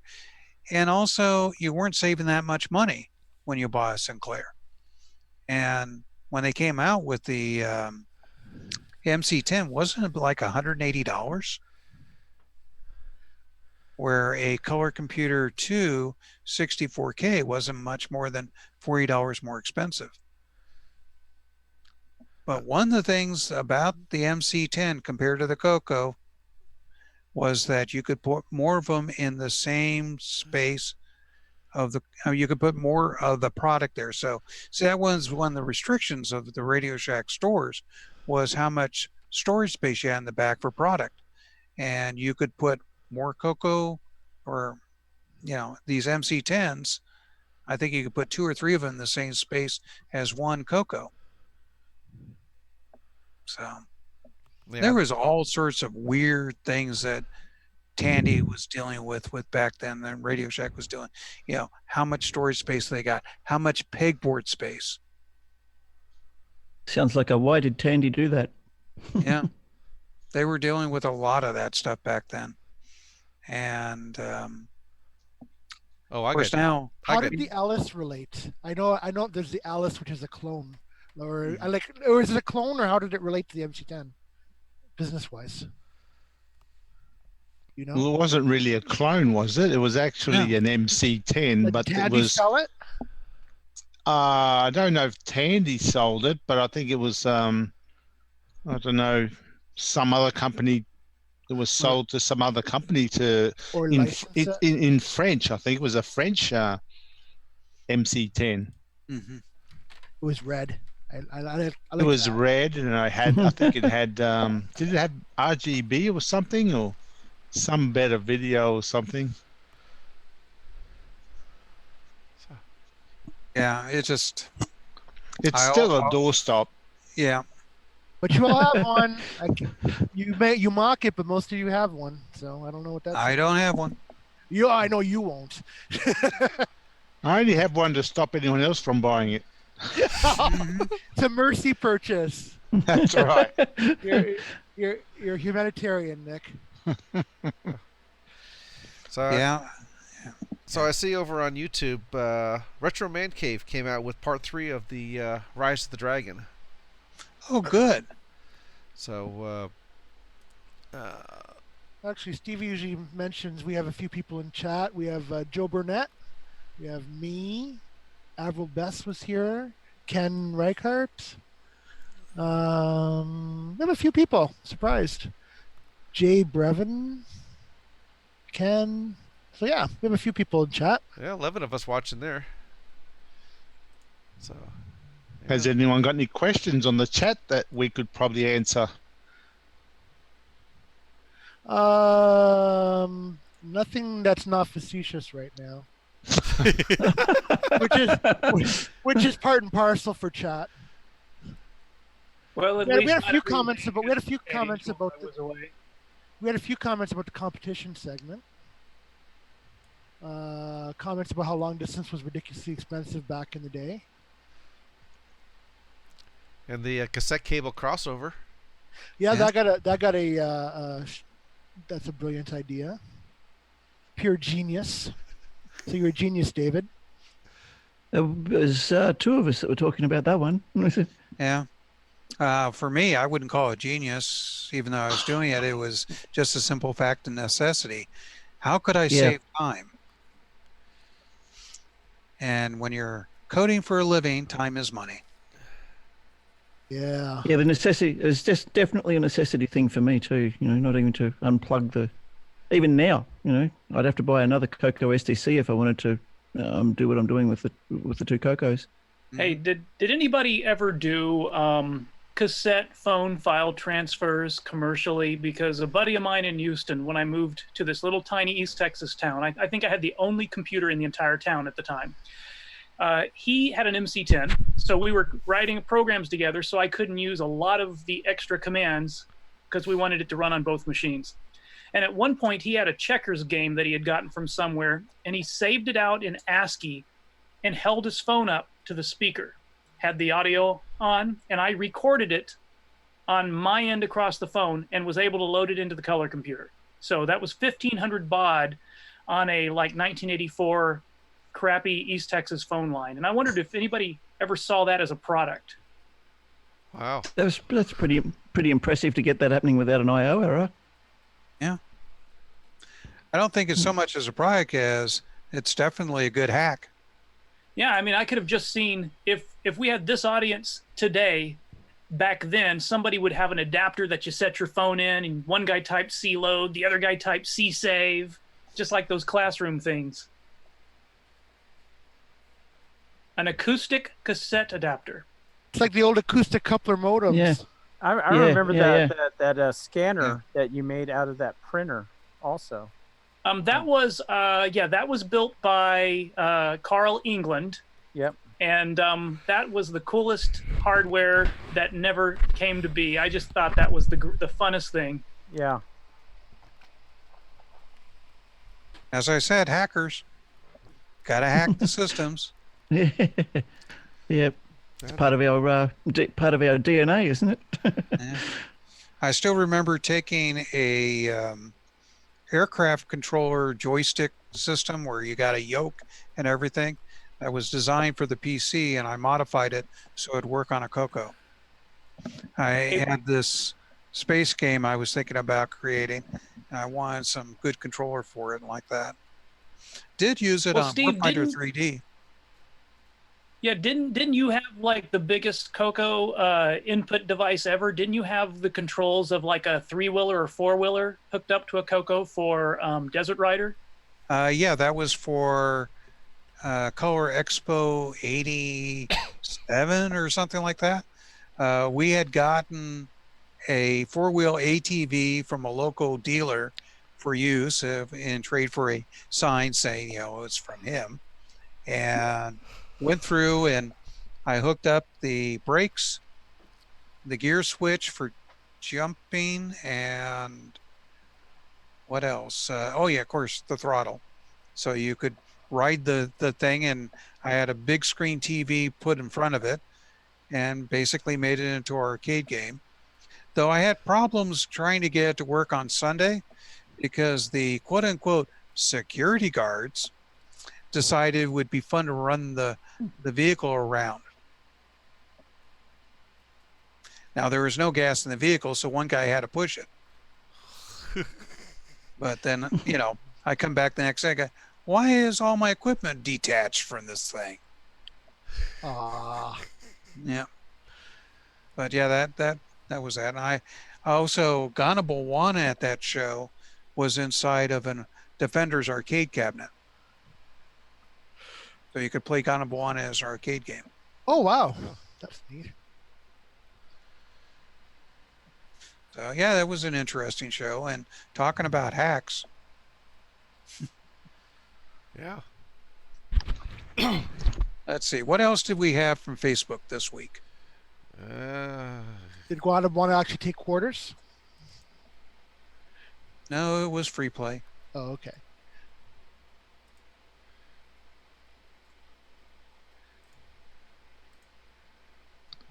Everybody all talking at once. Yeah, now somebody's checking up what else we had on Facebook. Oh, I was away, so. Yeah, let's see here. Lots of CoCoFEST talk this week, obviously. Actually, the camera on for a second. Okay, so this thing has sorted really funky here. Well, you know what? Since I'm looking, we may as well look together, right? Right. Sure. Bruce is back. Hey, Bruce. Hey, Bruce. Yay! What'd I Bruce is miss? back. Yay! Or A. Do you want to introduce yourself, Bruce? Bruce Moore, Forest of Doom, CoCo Forever, CoCoTALK theme song, and Nick Marotta. Yes, he made a wonderful jingle for me, which I'm choosing to like, even if it was made to taunt me. Choose to like. Very good. But yeah, even software is also keeping the CoCo going forward. Bruce wrote Forest of Doom, and yeah, it's amazing how the community's continuing on after all these years. Let's see here. This would be Nick Marotta. Makes me laugh. Well, I've got one while we've got Alan here. You did a post on Facebook about your CoCo Wi-Fi.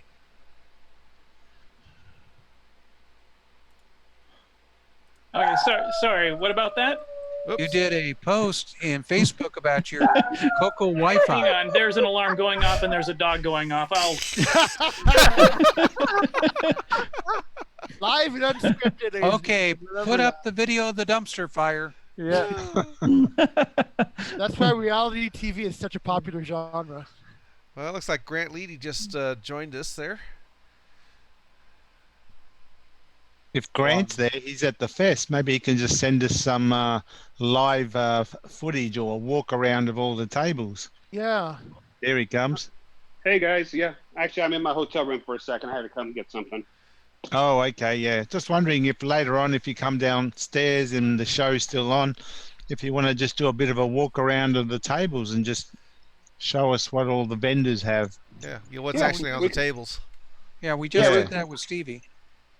Yeah, and I think Simon's got to give his talk here in a few minutes, so I'm heading over to that. All right. Do we want to put that up? I definitely want Has Simon unveiled his CoCo demo yet? You suppose he's got it there running, or? No, he was working on it at the show. It wasn't finished yet. Isn't that what he's about to do at the next thing? Like he's presenting, right? I wonder if he's finished it. I think he's about to make the presentation. So. Yeah, he makes a presentation in about 5 minutes, so that's why I'm running over here. Hey, can you stream that Okay, part? well you go run and go to the presentation. We don't want to hold you up on that one. Oh no, you're fine. Yeah, I don't know if he can stream that because that'd have to be through his cell phone. That probably wouldn't sound too good, I wouldn't think. No. But if you can record it for next week's show, or somebody record it for next week's show, that would be great. Yeah, I believe Stevie is going to record that with his camcorder, so I think we'll have some footage of that next week. Cool. Well, especially where he came all the way over from Europe. Yeah, absolutely. Finally, we're going to have talent. Yay. All right. Well, I'll take that as an insult there. No. Since I was at last year's show. All right. So on. I thought he meant on our show, Steve. I'm sure he didn't mean CoCoFEST. Anyways, getting back to Alan and his post about CoCo Wi-Fi users. Oh, do we have that on here somewhere? Well, we got Alan there. He could talk. Oh, okay. Yeah. So basically, what it was is I had not. CoCo Wi-Fi is using source code by a guy named Bo Zimmerman, and it's in development. He hasn't actually released it, so we're always running development builds. And I have not pulled his latest source code down for the CoCo Wi-Fi version. And the only difference is I changed the settings. So it's configured for standard RS-232 signals. Commodore apparently inverted the signals, and they're backwards. So you can use his standard firmware, but then you have to change a lot of settings from the command line, and you have to do all kinds of things to make terminal programs talk to it. So I pulled down his latest source code and built the customized one, and we've got a couple of problems with it right now I'm trying to track down, so I think one of my settings is wrong. So I had to pull out and hook up my CoCo Wi-Fi do-it-yourself kit, and this is in the pre-printed case, this 3D printed case that I think Travis designed.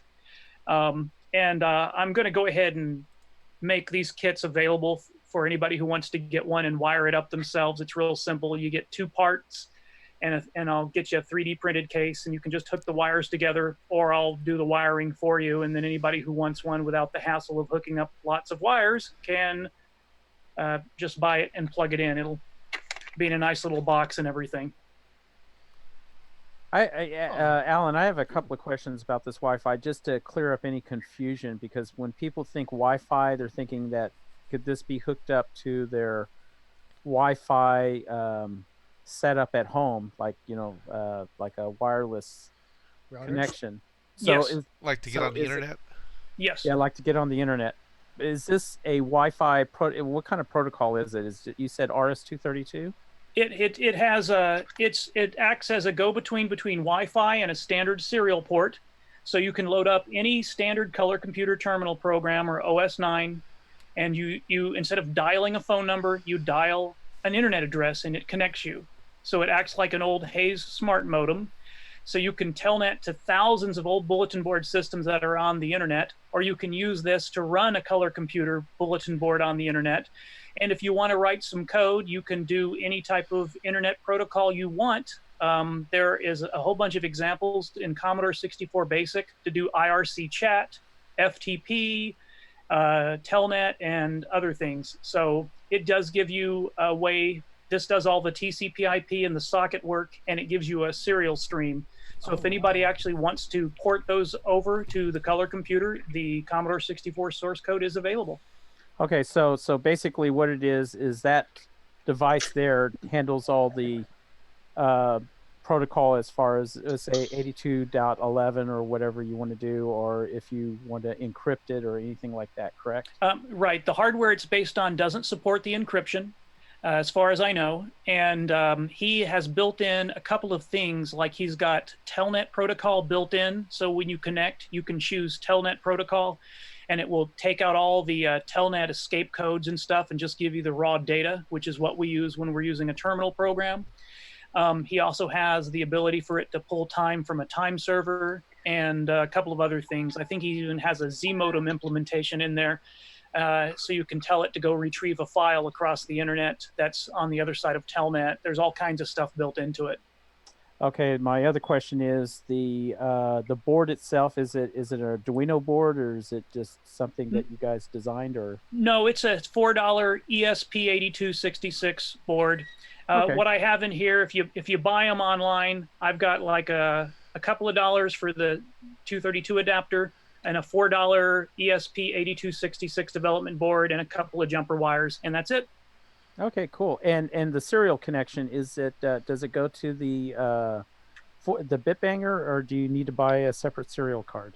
You can do it on the Bitbanger, but the fastest you can go with that is the Twilight term will speak 9600 baud. Most of the other disk basic serial programs will only do maybe 2400 baud tops, like Ultima term.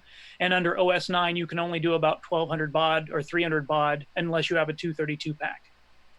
Okay, now on the RS-232 pack, have you tried it on Ed Snyder's Mega MPI at all? I do not. I don't have one yet, no. Okay, so you don't know if anybody has been able to do it with that. No, but if they have OS 9 drivers and it appears as a terminal port, it works. If his what chipset is he using for his serial? I think it's an 8250, if I'm not mistaken, or 16550. Okay, yeah, I know there's OS 9 drivers, which it would work with, but somebody would have to write a terminal program to use that. So if anybody's written a terminal program, all you have to be able to do is read and write bytes out of that pack, and then you'd be able to actually get some really nice speed out of this. Okay, so you don't need any special software to run this device then, correct? It appears as if it's an old modem. Okay. You have ATD for dial, ATH to hang up, +++ to get back to command prompt. It actually thinks it's an old 1980s Hayes style modem. Well, cool. And there's instructions on my Subetha software website that show you exactly what parts you need and how to wire one up yourself for under $10. Under $10. Wow, that's amazing. Professionally yes, designed. And I'm not being sarcastic. That is fantastic. So what is your website?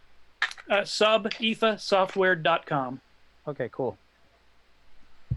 Yeah, Alan's done all sorts of little projects like this. He's got the Sir Sound, where he's basically plugged in a controller that talks to the CoCo, then that talks to a sound chip. And one nice thing about what he does and everything, Alan understands music theory. That helps a lot when he creates his tunes.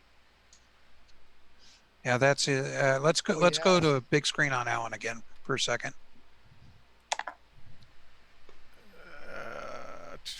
Hang on there for Alan. We're almost there. There we go. This is get over here. This is a cheap Arduino Nano, and way back under all these wires is the sound chip. And then I've got one of these little 99-cent serial to RS230, TTL to RS232 adapters, and a little jack for the audio out to come through. And this right here, loaded with special firmware I wrote, lets you send commands out the printer port, out the Bitbanger, just like the play command in BASIC, and then it'll play music in the background. And I've extended it so it can play multi-voice music. And again, the parts on this are probably $10. Mm-hmm. What audio chip are you using on that one? Is it one of the Yamaha ones, or? No. Oh boy, which one is that? It's the one that's in John Linville's cartridges. I don't even remember the number now. It's the PSG one. Oh, okay. It was the one that was in Congo Bongo. And and I think it was the one that was in the original Tandy 1000. I think also that same chip got used, or a similar chip got used in the Vectrex. Seems to have similar capabilities. The GIAY3910 or something. Yeah. And since this is a CoCoFEST edition of this, I'll mention what I would be talking about if I would have had my act together and been at the fest. A couple of years ago, I wrote up a fake product announcement for something called the CoCo Pilot, like a co-pilot, but CoCo Pilot PI, because it's a Raspberry Pi. Get it? It's just, okay, fine. So at the time, I wrote up the instructions thinking this is how you get drive wire going on a Raspberry Pi. It's the cheapest, easiest thing, so you don't have to wire up a computer. You can put the little box on there. It can have internet and all that stuff. Well, since then, a lot of things have changed, and Raspberry Pis have gotten cheaper, and they've got Wi-Fi built in. Everything I was doing a few years ago is now cheaper and better. So I had been ordering things. I have a couple of Raspberry Pis right now. I've got, where's the Pi? Somewhere I've got a Pi Zero. I've got a Pi Zero with Wi-Fi. I got all these things now. And what I'm going to propose on my website, and I doubt I'll ever make it, hopefully somebody else will just make it if they want one, is going to be basically the CoCo Pilot Deluxe. So you're going to have a Raspberry Pi, and it's going to be able to act as the CoCo Wi-Fi. It'll be easier to do using a full Pi instead of this little $4 part. So it'll act like a Wi-Fi modem. It's going to have the drive wire server that could be turned on, so that one little box could be your full disk access, potentially even doing the MIDI and all the sound using some libraries for Linux. It could also act as a virtual printer, so it could support common printer formats that were used in the old dot matrix printers, and then capture them and write them out as like a PDF file or a big graphic file with all the dots represented. Nobody's, as far as I know, has made a standalone way to easily capture the output of some of these old color computer programs. You may be able to do it by hooking up a PC and running some software. So I realized all this stuff now can be done with, like, you know, a $30 computer and some software and you know, a way to hook it up to stuff. So I'm going to try to be writing up the proposal for that, and maybe we can have this one little external box that takes care of all these, you know, stuff you would have hooked up to your printer or serial port back in the 80s, instead of needing a bunch of separate things. Cool. I have a non-related CoCo question. In the background, there's that Tron. Is that a full arcade? That is. I've wanted one forever, and I actually had money last year, and a guy I know needed money, and I have his fully restored Tron, except it's been modified. The plate at the top says Incom on it, and on the coin door it says Incom, so it's not stock. It's been updated a little bit. Where do you live? Yeah, the Tron that they had at Disney's California Adventure when they were doing their Tron stuff was the Tron arcade game where they had put the Encom on there and everything. Oh, cool. Similar Okay, to well, what I you hope got these guys are pirating it off of that design rather than making their own. That's good. Yeah, they did that. And just like in the movie, the Tron arcade game opened up, and then you got to go into a back room and see the light cycle from the new Tron Legacy movie. Well, I think something's about to happen with Tron. I take a lot of surveys to earn pocket cash, and I took a survey the other day, and it was asking my thoughts on brands, and it had brands like Terminator and How I Met Your Mother and Home Improvement, and then out of the blue, it was asking me questions about Tron and what I thought of the brand, and would you like to see it continue with the original characters? It was very weird to see Tron pop up in this list of things, and I know that Home Improvement is ABC, which is owned by Disney. I don't think they have anything to do with Terminator. Oh, was Terminator Fox? Yes. Okay, I bet you this was a Disney survey. I bet you if I went back and made a note of everything it asked me about, they were probably all ABC or Disney-owned properties. So they're asking questions about Tron again for some reason. All I can say is things are coming up in the future. What the things are, I'm not allowed to say. That should keep us smiling. I can say that too. But I mean, obviously it goes without anything. They put a Tron light cycle roller coaster in Shanghai Disneyland, and they're building one in the Magic Kingdom in Florida. Yeah, kind of strange for a dead property, isn't it? Yep. This is the age of revisiting things, because Yeah, I will say this. On one of my thumb drives, I had a folder that said Tron Ride. Where do you live? Do we go to Alan's first and then stop off at Steve's? Is that the plan? No, no. On my way to Steve's, I'm going to go to Ron's garage. Yep. Yeah, that would be on the way. Yep. Hmm. Ron's got a lot of stuff in his garage. Mm-hmm. I think he's got too much stuff. I'm sure there's a few people in the CoCo community that could help distribute that stuff. Absolutely. I wouldn't go in there. There's snakes. Mm-hmm. The snake was a good snake, though. It was not a the guard poisonous snake. Yeah, that's the one that catches all the poisonous ones, apparently. It's That's still good. a snake. Oh, I like California king snakes. They're great. They can be bitten by other snakes and nothing happens to them. Didn't he say he's got big dogs too? And he's got Pearl. Yeah, Pearl. Mm-hmm. Any case, let's see. Anything else from Facebook? You're mentioning about somebody's game earlier. We got or did we already cover that? That looks familiar. That's what you been doing, David? That's that shot there. So a shot of my 2 days ago. I needed to reorganize everything here and get everything in place. It was a bit of a mess, and there was stuff sort of everywhere, and I wasn't being very productive with this CoCo project of getting the CoCo and the modular, expanded past the initial tests that I'd done. So I decided I was going to get busy and reorganize my entire keyboard rig. And what I'm up to now is deciding where I'm going to fit the CoCos into the whole setup. But that's coming along, and I've started writing some software and playing with a few ideas to get the various outputs on the CoCo talking to the modular, and it's now working. It was working last week on the show, but I'm taking it further now, developing multiple outputs to control multiple things at once. So there's a few different ideas that I'm trying. So do you use a rope ladder to get in there? Yeah, just about. Drop you in from the top? Yeah, well, that's a concrete roof, so it's pretty difficult. But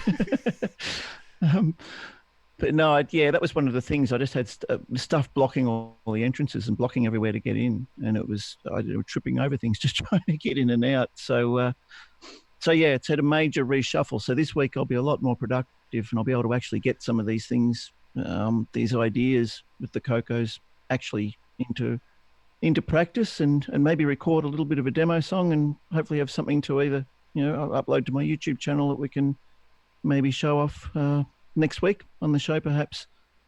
So yeah, the proof of concept one works. So I've actually got the CoCo talking to the modular now. It does work.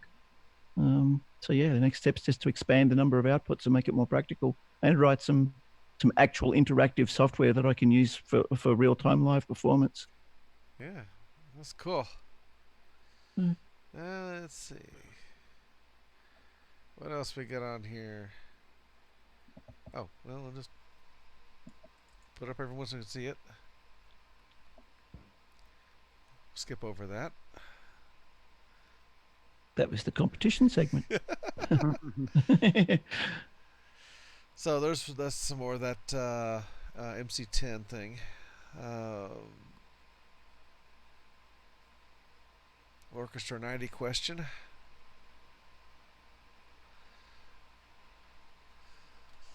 Last night's dinner, looks like. Yep. The CoCoTALK panel right there. So there was a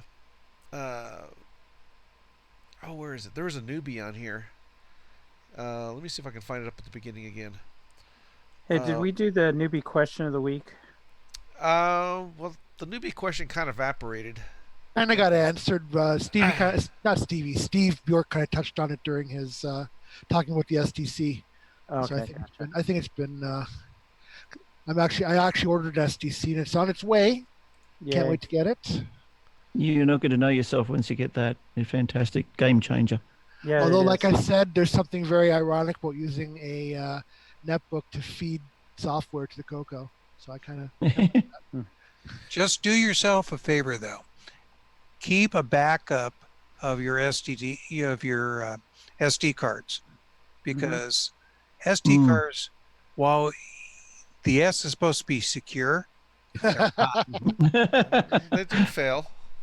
Yep. Well, there's something in Facebook about someone trying to use a Wi-Fi SD card in their CoCo SDC, which sounds kind of interesting. Oh, that's cool. Yeah. I always thought the S. like this one here. The S, Right here. oh yeah, there we go. I always thought the S was for shaky, wasn't it? There was an update that he put into the firmware a year or so back. Something that I had a problem with is I would plug the memory card into my computer, and if there were files I touched on the CoCo, but also some files I touched on my computer with an emulator or a text editor, it couldn't tell them apart because there's no real-time clock in the CoCo SDC. So you couldn't just do a batch copy and say, copy everything that's changed from the back way, like sync. So he added something to the CoCo SDC DOS where when it starts up, it finds the last modified file and then increments by a second. So anything you do during that session is supposed to be 1 second later. So as you keep doing that, if you go back and forth between PC and the CoCo SDC, you should be able to sync files a lot easier, although I've never gotten around to trying and seeing how well that works in practice. Well, sounds clever. Mm-hmm. I've got another tip too regarding CoCo SDC. The bootloader, the SDC exp.dsk file, which the CoCo loads when you first switch it on, do a backup of that too. Drag it onto your into your My Documents folder on your PC or something. I've had issues where sometimes when I've loaded certain programs on my CoCo and I've pressed the reset button or something, it's for some reason it's corrupted that file. Oh. And the first time I had that issue, it wouldn't. It just boot straight into normal to its normal Microsoft prompt screen. It wouldn't boot into the Explorer, and it wouldn't load the Explorer if I tried to launch it manually. So the first time I thought, oh, it's corrupted my entire SDC, the SDC. So I reloaded the entire image onto it and fixed it. Then I found out later on it was just the SDC exp file. So you only actually need to, if anything ever gets corrupted on it, it's usually just that file.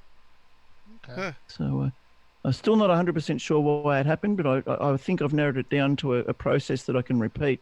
And I'm going to send that along to Ed and see if he can figure out a patch or a fix for it to stop it corrupting the file. I wonder if it's being opened and not closed, and then. Yeah, it's something like that. Yeah, maybe something's not letting go of it, and it's.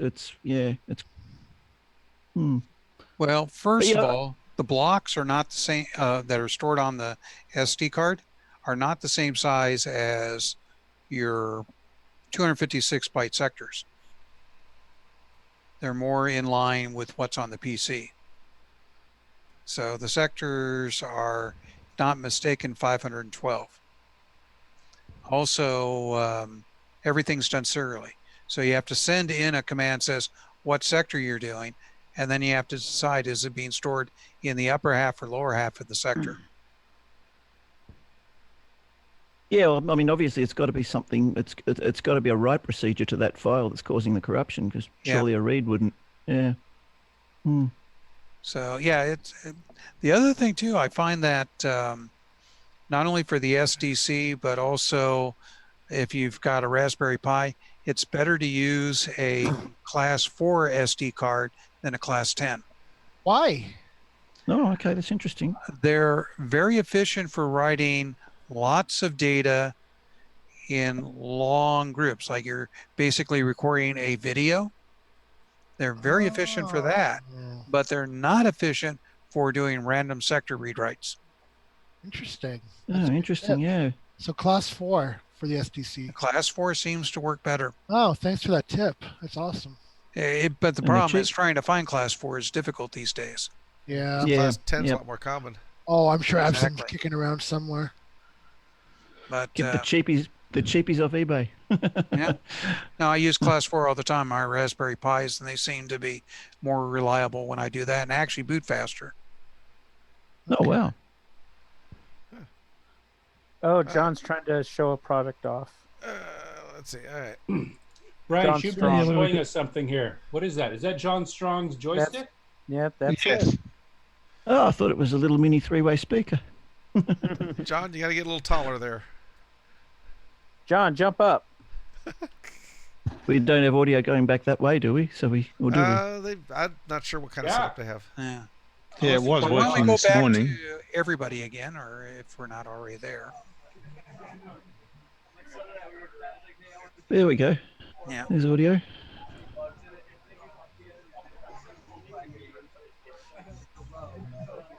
Well, I know that room was cleared out when somebody was giving their talk. Yeah, and everyone just came back in, so. Simon's talk maybe is finished. The demo. Yeah, The that was demo. quick. Or maybe Stevie took the stage. Yeah, well, Stevie's No, back. Stevie's right there. Yeah, he's back for at his stuff. He's still trying to get that floppy controller working in his Tandy 1000. There, Does he still have his earring on? Let's see if we can tell. That's right. If you want to buy your own earrings. Nope, he took the earring off. That camera's up on a very tall tripod. It is, yeah. I know. That's why I called it a crane shot as a joke. It's pretty high. It's off mute now. Well, if you guys couldn't tell from the video that we played earlier, effectively there's 3 rooms for the CoCoFEST. This is the main vendor room, and then they have another room which is the equipment for the auction, signing in, and then the demo / classroom. And then they got the cafeteria area for people to get away from everything and just chit chat. Now, last year they're using the cafeteria for people doing their seminars. How many CoCoFests have you been to yourself, Steve? Oh boy, you're asking me to date myself. CoCoFest, I think I've only been maybe 3 or 4 of them. Rainbow Okay. Fest, I went to more than half of them, probably 3/4 of them. But CoCoFests are fun little things to do, and just life for me this year got in the way for me going out there. Oceans got in the way for me. There's this great big, great big expanse Yes. of water and budgets too. That got in the way as well. John Flying from Strong, Aus- can you hear us there? John, can you hear us? Hey, John, wave if you can hear us. There we go. We saw your joystick a second ago, but I don't know. It'd be good to get a better look at it. Ground control to John Strong. I don't know if you can actually hear me or not. So. This is see Yeah, we can Yeah, hear come you. closer. Come closer. Yeah, we can there we hear go. you. Yeah, unfortunately, Yep. you hear me. Okay. But yeah, this is the new joystick I built with the analog control. That make it have a sign-up sheet for people interested for it. Sold it. Nice. It sure looks slick. That's two fire button model too, is it there? Or? Is it available yet? I have a few of them that was available here at the show. I'll have to make more. Okay. He's taking Well- names, he says. Okay, you people that are watching us live, you know what to do. Get to Chicago right now and get your joystick. Before he's sold out. People can email me if they're interested, or Facebook, and put them on the list. We'll see when I get any more made up. Does that have the self-centering functions like the deluxe ones do as well? Because it's the analog, I purposely wanted one that did not have the self-centering. Most Yeah. Okay. software that the self-centering works good in actually works better on the arcade stick. Like I said, most, Yeah. Okay. not all. That makes sense. How much are you selling them for? So I also have the arcade design too, which I didn't get a chance to actually get them built for the best. And how much are you selling them for? I'm trying to keep the price at $35 if I can. That's great. Is that 30? Nice. Depend on how much quantity I could sell and some things there. Is that $35 a piece or for a pair? A piece. Okay. Got to remember, he's got to print the case. Right. That yes. seems like a great. That seems like a good price. Yes. Yeah, absolutely. Fire these is ridiculous. So I'm really losing on the hours. That's why I'm trying to see how many watts I may need to build add a PC board to it to speed the build time. So, and real arcade parts are pricey. You said you could have an arcade style one as well. Didn't catch it. You said you're going to have an arcade style one as well? Yes, I have an arcade style one as well. And these are actually switchable, where your buttons are on the left or right for usage. That's great. Oh yeah. So that's when you flick the switch, that basically tips the switches upside down, does it? So they're on different sides. Yeah. So button one's on the top, or whether it's on the left or on the right. Probably switches your XY axis around a bit too. For the switch, it's to your left or your right. You throw the switch on the side that selects which way you want to do it. Oh, yeah, of course you'd have to have the access switch as well. Yeah, I couldn't think of that. That's clever. Mm. Yeah, the left and right have yeah. the switch. Yeah, nice, good one. So Very is there a website or an email address where they can contact you if they want one of these? Okay, I'm going to be quiet now so we can mute that so it doesn't drown you guys out. Okay, well, I'm sure we'll be able to get that email address or website at some point. Take care, guys. Have fun. Thanks a lot. Thank you. Wave. Bye-bye. Bye-bye. There we go. Bye-bye. Well, I'd be interested in an arcade style stick. That's cool. I wonder if I have his email address up here. Yeah, he makes a lot of the 3D cases for several products. Yeah. What on earth was that? He was doing the STC cases for the longest time. Yeah. Oh, really? And, yeah. And, they were really, really good. Mm-hmm. Yeah. But the problem with 3D cases is it takes a lot of time to build one. Yeah. Yeah, and the people forget about the wear and tear on the printer that you got to spend hundreds of dollars for. Yep. That's one more thing that was on Facebook. While we're talking about what was on Facebook, Ed Snyder posted up a photo of his new 3D printer. It's a big, like 500 millimeters by 500 millimeters by 500 millimeters or something, like half a meter square. Yeah, and then the he size of this thing. Yeah, there it is. Yeah, he's complaining that he doesn't have room. So if he doesn't have room, he could send it over to my house. So that's fine. Well, you're in Texas. You got lots of room. Yeah, absolutely. Probably planning on using that to print the keys on his new upcoming keyboard. Yeah, he did say that. He actually mentioned that. Yeah. And I'm really eager, to buy. I've got computers here. I've got 3 of them that I can put these keyboards in, so I'm pretty keen.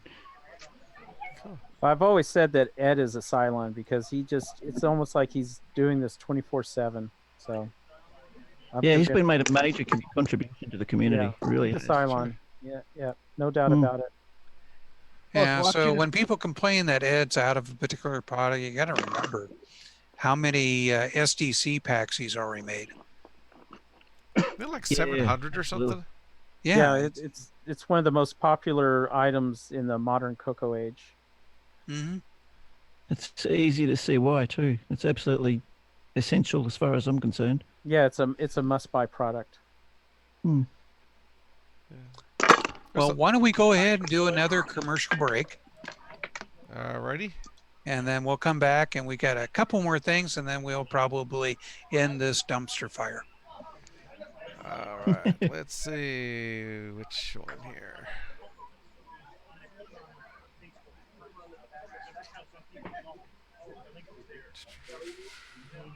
It's that button. Hi, it's Ron Delvaux, Timberman, and this is CoCoTALK.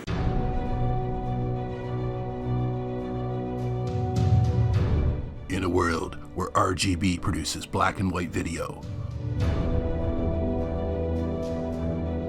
one cable can make a difference.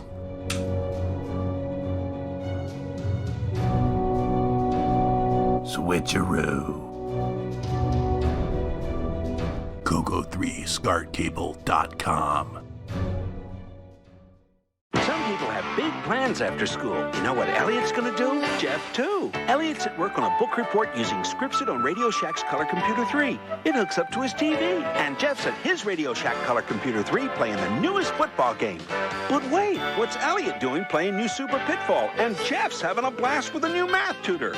You never know what you might try with more than 100 programs for fun and learning. Radio Shack's Color Computer 3 comes with everything you see here. Other items each sold separately. Only at Radio Shack.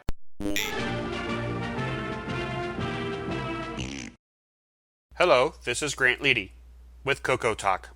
Got your CoCo 3 yet? From the makers of the Switcheroo.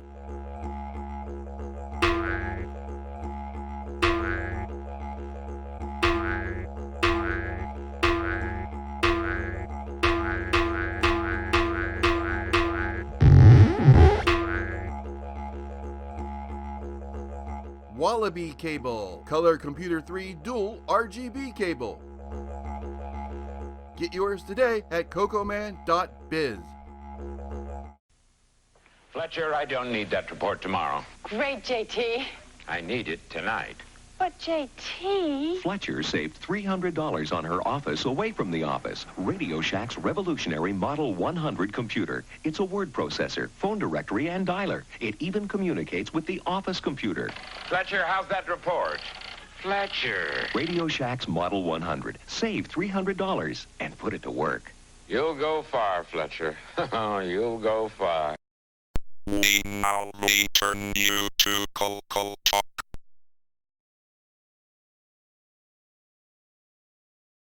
Was it even that high back then? I don't know. I hear Fletcher may be at next year's CoCoFEST. Just Yeah. Don't quote me, but I got my wife as a job as a technician for Radio Shack repair, and she brought home the paycheck, and I looked at it and I'm going, "This is what they set you up as?" We both went back down there and I said, "Look, this isn't even minimum wage." Oh. Yeah, it depends. The bench techs and Radio Shack, they started them out depending on the year, $6 an hour, and then it went up from there. Yeah, it was unbelievable. It was the minimum wage for California, not minimum federal wage. Right. And I knew that the other technicians that were just as skilled as she was were getting, 3 or 4 times that price. Right. And boy, did I rave. Isn't I California didn't a threaten to stop doing games for them, but I was royally pissed. Yeah, they actually techs got paid even more. They're just one phone. Excuse me. They were paid by the piece. Yeah, depending on what they repaired, they also got a cut in that labor. But they did away with that, Which I have there. like 81, 82. And the repair managers got 5% of the labor. And what they would do is they would pay out each month 60% of that. 40% was held back to the in July, the end of fiscal year. We've got a lot of noise in the background there from the live feed again. Yeah, well, we got somebody waving from the live feed too. Yeah. Oh yeah, yeah. Well, it's muted, so I don't know how we're hearing anything from it. So without getting too personal, Steve, how did they treat the developers? Always seeing how low they could go. So did you have to sort of have a fight for yourself if you wanted to? Well, the last game I did for them, they decided after I finished the game, agreed to all the terms, and delivered it, they decided that, oh, I have to have liability insurance for them. And I went through and priced what the liability insurance was, and it was going to be as much as they're paying me for the game. Why on earth would you need liability insurance as a game developer? That seems a bit pretty heavy-handed, isn't it? Well, no, they had a case where they got named in a lawsuit because somebody that develops the software for them infringed on somebody's software patents. Okay. So I had to come up with liability insurance that had them as the beneficiary. because this is typical thing that the attorneys would do. They'd throw something like that, but they decided to make it corporate. I told them no. We agreed on the contract. I signed it. I sent it to you. I delivered the product, and you can't come back and change the terms after everything's been satisfied. As I found out from my attorney, Tandy never needed to sign the contract. Since they created the contract and I signed it, that was sufficient, especially where they accepted the product. Well, that would make sense because they created it. So why would they have to sign something that they've created themselves? They know what's in it. Yep, and I had delivered it. And I ended up, I couldn't get the lawyers or the color computer division to let go of this little thing. And I had my attorney write up a nice letter to John Roach, who was the, chairman of the corporation. And after dealing with them on that issue and being, taking months and months for them to pay what was owed, I never did another product for them. But within a year, they closed the color computer division. And that game was Arkanoid. Oh, that's a great conversion too. But no, in the beginning days, it was pretty good. Towards the end, it was starting to get a little tough. But, the thing is, as far as the liability insurance, that seems to be pretty standard in the industry now. Like, for example, Cedar Fair now owns Knott's Berry Farm and other amusement parks and like that. And they will not do business unless a company is carrying liability insurance that would make them beneficiaries. Just wave everybody. Yeah, that's the way it goes. And what's a shame is they had this beautiful magic store that had all this magic paraphernalia coming through, hot rods and everything. And now it just sells fake vomit and weird stuff, that's more mass marketed because the little small magician guys can't afford $1 million liability policy against a choking hazard. That's the fact that they're selling fake vomit, that speaks volumes, doesn't it? Yep. Yeah, you go up the wall, you got fake vomit and you got all these other things, but like that. Even Disneyland, they've now licensed their magic store out to another company so the other company can take the liability risk. Yeah. Well, there's Simon. Hey, chat, look at the CoCoFEST video. Oh, we already did that. Let's enlarge the CoCoFEST video for a second. Yeah, there we go. We've got some attention there. There we go. Hi, guys. Hello. I'm sure they can't see. Yes, those are the mugs you'll see if you go to a CoCoFEST. That's right. We'll see if the attendance goes up or down next year now.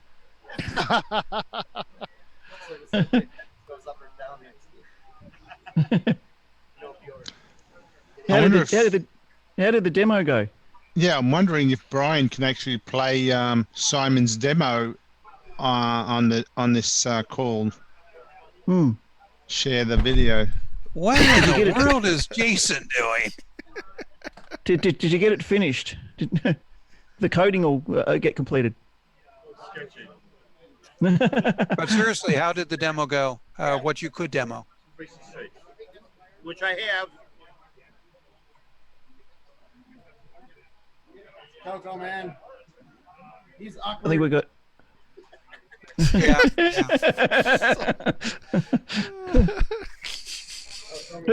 Who me? He says. Jason is trying to demonstrate what a nerd looks like. Like I don't think they've broken out the beer yet. There we go. Manhattan. Yeah. Well, that may be the wild man's drink, but everybody else likes Yoke Cola. Yep. Twice the caffeine. See what you started, Alan? in Canada back in the day, cans of pop or soda, whatever you call it, were 280 milliliters, which I think was 12 ounces or 10 ounces. Jolt was the first one that came in the bigger cans, and that set off the rest of the soda companies to make bigger cans. Oh, I remember that we had the little cans here too, the little mini cans. And I used to always complain when I'd go into the U.S. and get the bigger cans. I'm like, why don't we have bigger cans here in Canada? So luckily, Jolt, we had both. We had both. We had both of them here in Australia. We had mini ones, and it was mostly like lemonade and stuff when they first did it.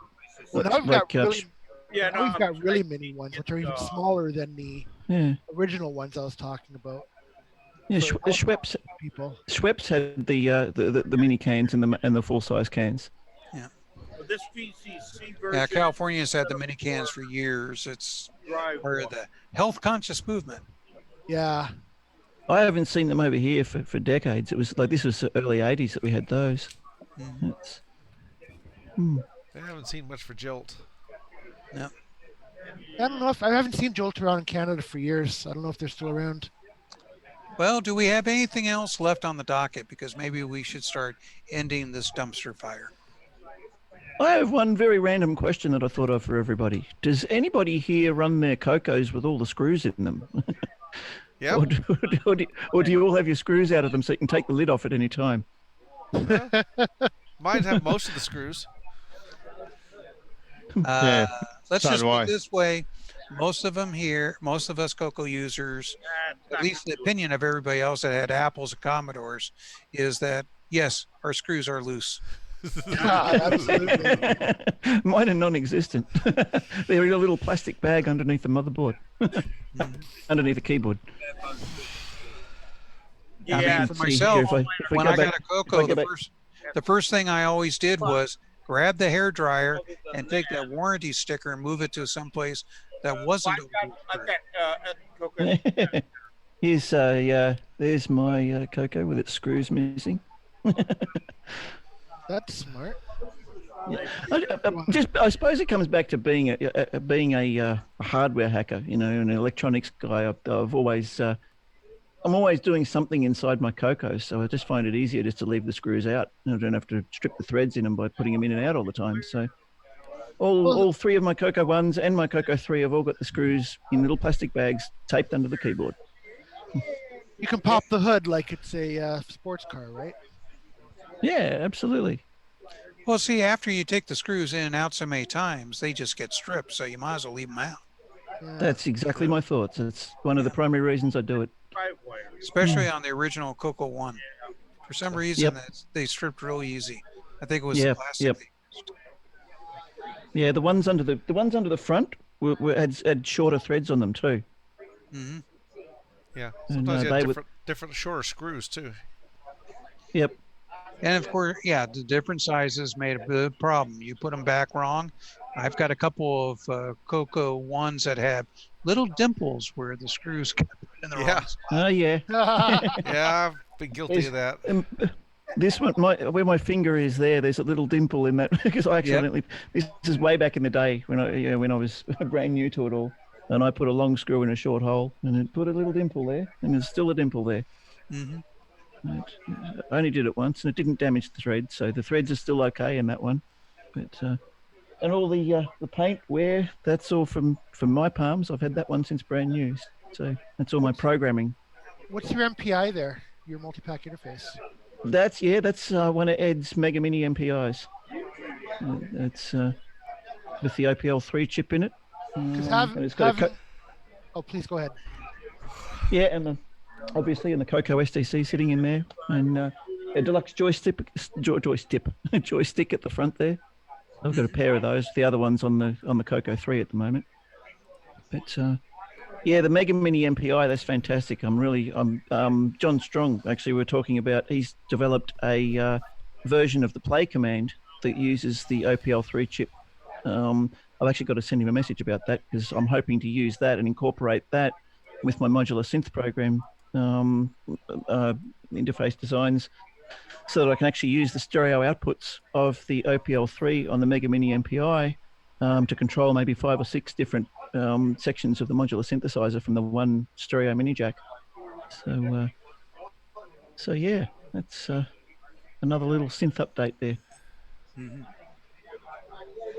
Well, do And we the way have I'm gonna- do we have any more news to go over with on this dumpster fire?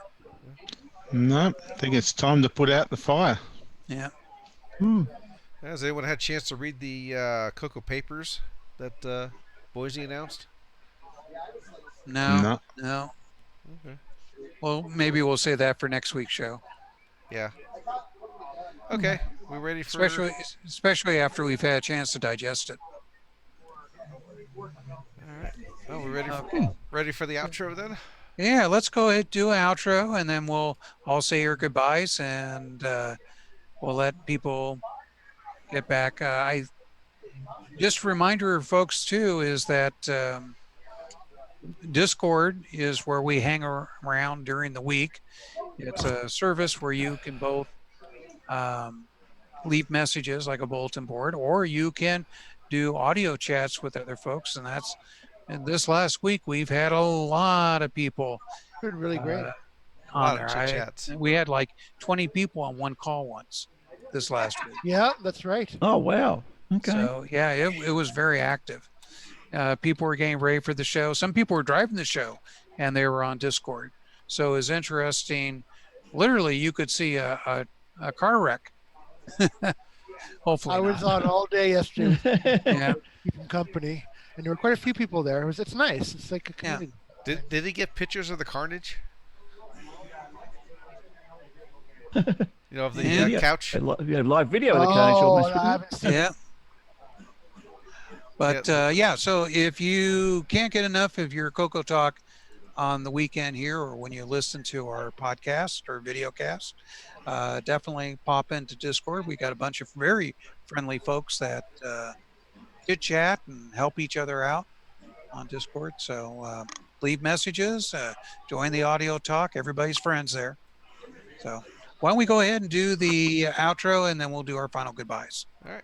This concludes another episode of CoCoTALK, the world's leading live talk show featuring the Tandy Color Computer.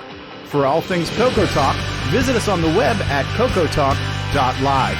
We'd love to hear from you. Send feedback, suggestions, even segments via email to CoCoTalk@CoCoTalk.live. CoCoTALK is rocking the 8-bit world, keeping the Tandy flame alive. We may be mocked, but we'll never stop, 'cause CoCoTALK is rocking the 8-bit world.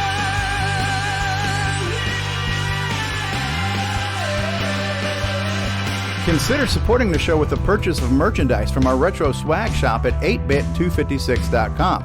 If you'd like to become a patron of the show, click the Patreon link at CoCoTalk.live. CoCoTALK would not exist without the community and its cast and crew and contributors. CoCoTALK is rocking the 8-bit world, keeping the Tandy flame alive. We may be mocked, but we'll never stop, 'cause CoCoTALK is rocking the 8-bit world. Thanks go to Curtis Boyle, David Ladd, Mark Overholzer, Grant Leighty, Bruce Moore, Nick Marentes, Ron Delvaux, Rick Adams, Jason Reichert, Richard Lorbieski, Jim Brain, Tom C., Rob Inman, Mark Bosley, Brian Joyce, Ken Reichert, David O'Connor, Brian Weasler, Terry Steggy, John Strong, and many more, especially Steve Bjork for his production suggestions.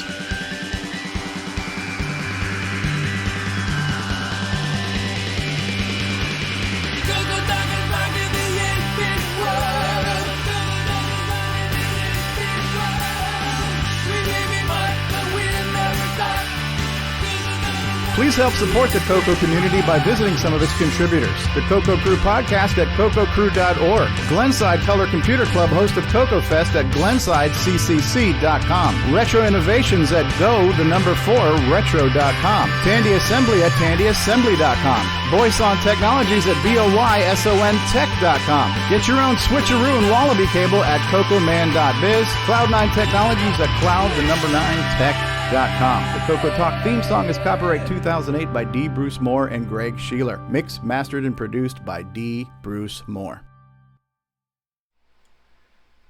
Okay. And we end with a ukulele. There we go. How about Simon's demo? I can run that. Oh, yeah, cool. Yes, please do. All right, let's see. Oh yeah. That's Well, what we got live. because it looks like Brian's fixing to give us a demo here. Oh, okay, that was the one. Can we do full screen on that? Yeah, why don't we do that? Working it. There we go.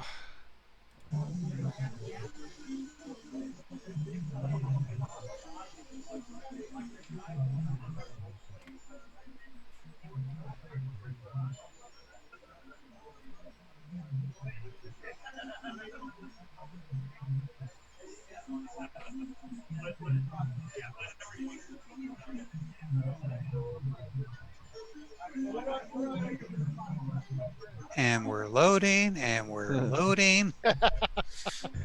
It's Remember those good old days of the CoCo when we were loading.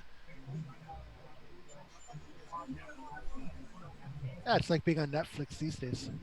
Was he playing music while it was doing the load? Yeah, it's, I'm wondering. Yep. It's all it's polyphonic audio too, just coming out of the normal audio port, which was pretty impressive.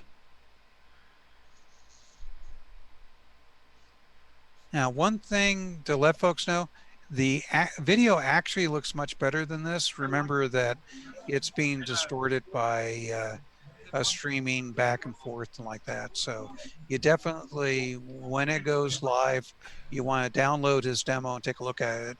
It looks a lot better than what we're seeing here. Are you getting your joystick fixed? Yeah, absolutely. Looks really smooth. I'm sure if he opens it up, it's just something like a switch. I already had it open up and I cleaned it, and nothing looked like it was out of the. No.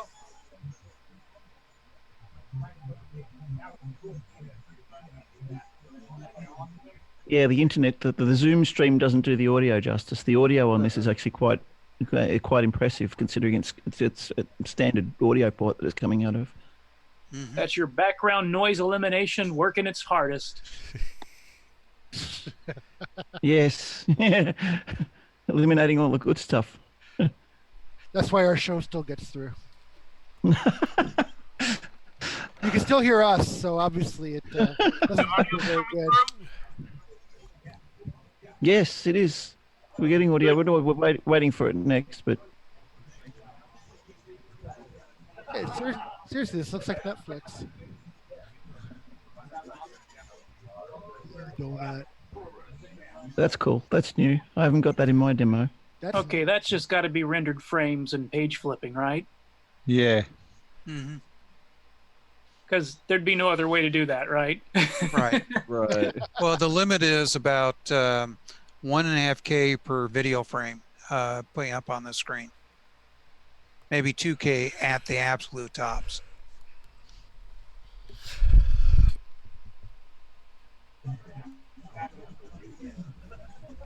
Oh, that looks like the track from the Uniracers That's game. pretty much where it ends up and just keeps repeating this piece. Yeah. It's a pity the audio As wasn't a I little said, clearer. it looks a lot better than on the stream because the stream is giving it glitches and a couple other things. And it sounds a lot better too. Yeah. Way better. It actually sounds quite impressive. We're watching it on a monitor through the stream. So, Yep. still pretty impressive though. So you're gonna have interlace between the camera and the monitor. Yeah. What are we seeing here? Is he actually drawing that just like that? Or is this some kind of weird gimme chip thing where he's flipping offset registers and scan lines or something? How is he doing this? I'd say he's actually processing that in real time. Magic. Because it runs on this. It's not a gimme thing because this runs on CoCo 1 as well. Well, do also remember that I'm pretty. He's done the same effect, just blasting Hang on. bits into the VDG. It's 20 I colors. think it's CoCo 3. Oh wait, you might be right. I'm thinking. Yeah, I think you are right. I did run it on my CoCo 3. I thought I had it on my CoCo 1 as well, but I didn't. That's right. My apologies. Yeah. For starters, it's got more colors. Yep. So But he'd be processing that. CoCo 1 version is buff, cyan, magenta, and orange. Of course, what would be really nice is if we can get a video of him talking about each item that he's doing there and how he's doing it. Yeah, that would have been the ideal. But maybe next CoCoTALK. Well, yeah, maybe you can upload something. Oh yeah, okay, sure. It was on you. Maybe you can upload something to YouTube in the meantime and then describe it as it's playing on next week's show or something. Exactly. Well, I'm sure if he's got time, he'll be on the show, and we can play it, and he can talk about what he's doing on each one of them. Yep. Yeah. Now, the demos are impressive. I'd like to see what he could do if he sat down and wrote a game.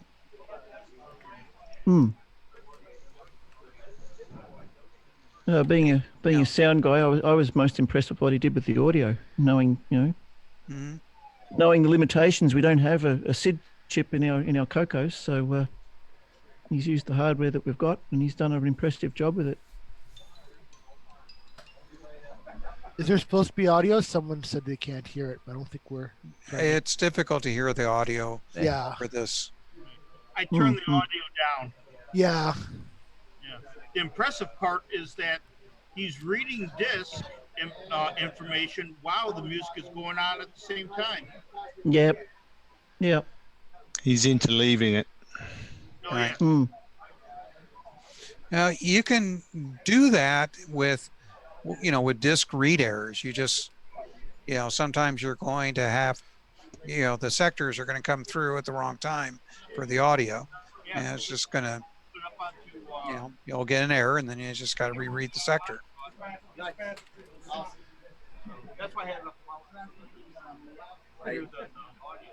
And when I used to develop my games for the CoCo, when I saw them as third party, I used large sectors and changed the inner leave so that I basically could do everything. It took 2 revolutions to read the entire track. And it made for incredibly fast reads. Yeah. Okay, well, we've lost our demo of the thing, so why don't we go ahead and end the recording? Yep. I like the hand covering the lines at the end. That was fitting. So everybody say 1, 2, 3, goodbye. Goodbye, everybody. 1, 2, 3, goodbye. Goodbye, everybody.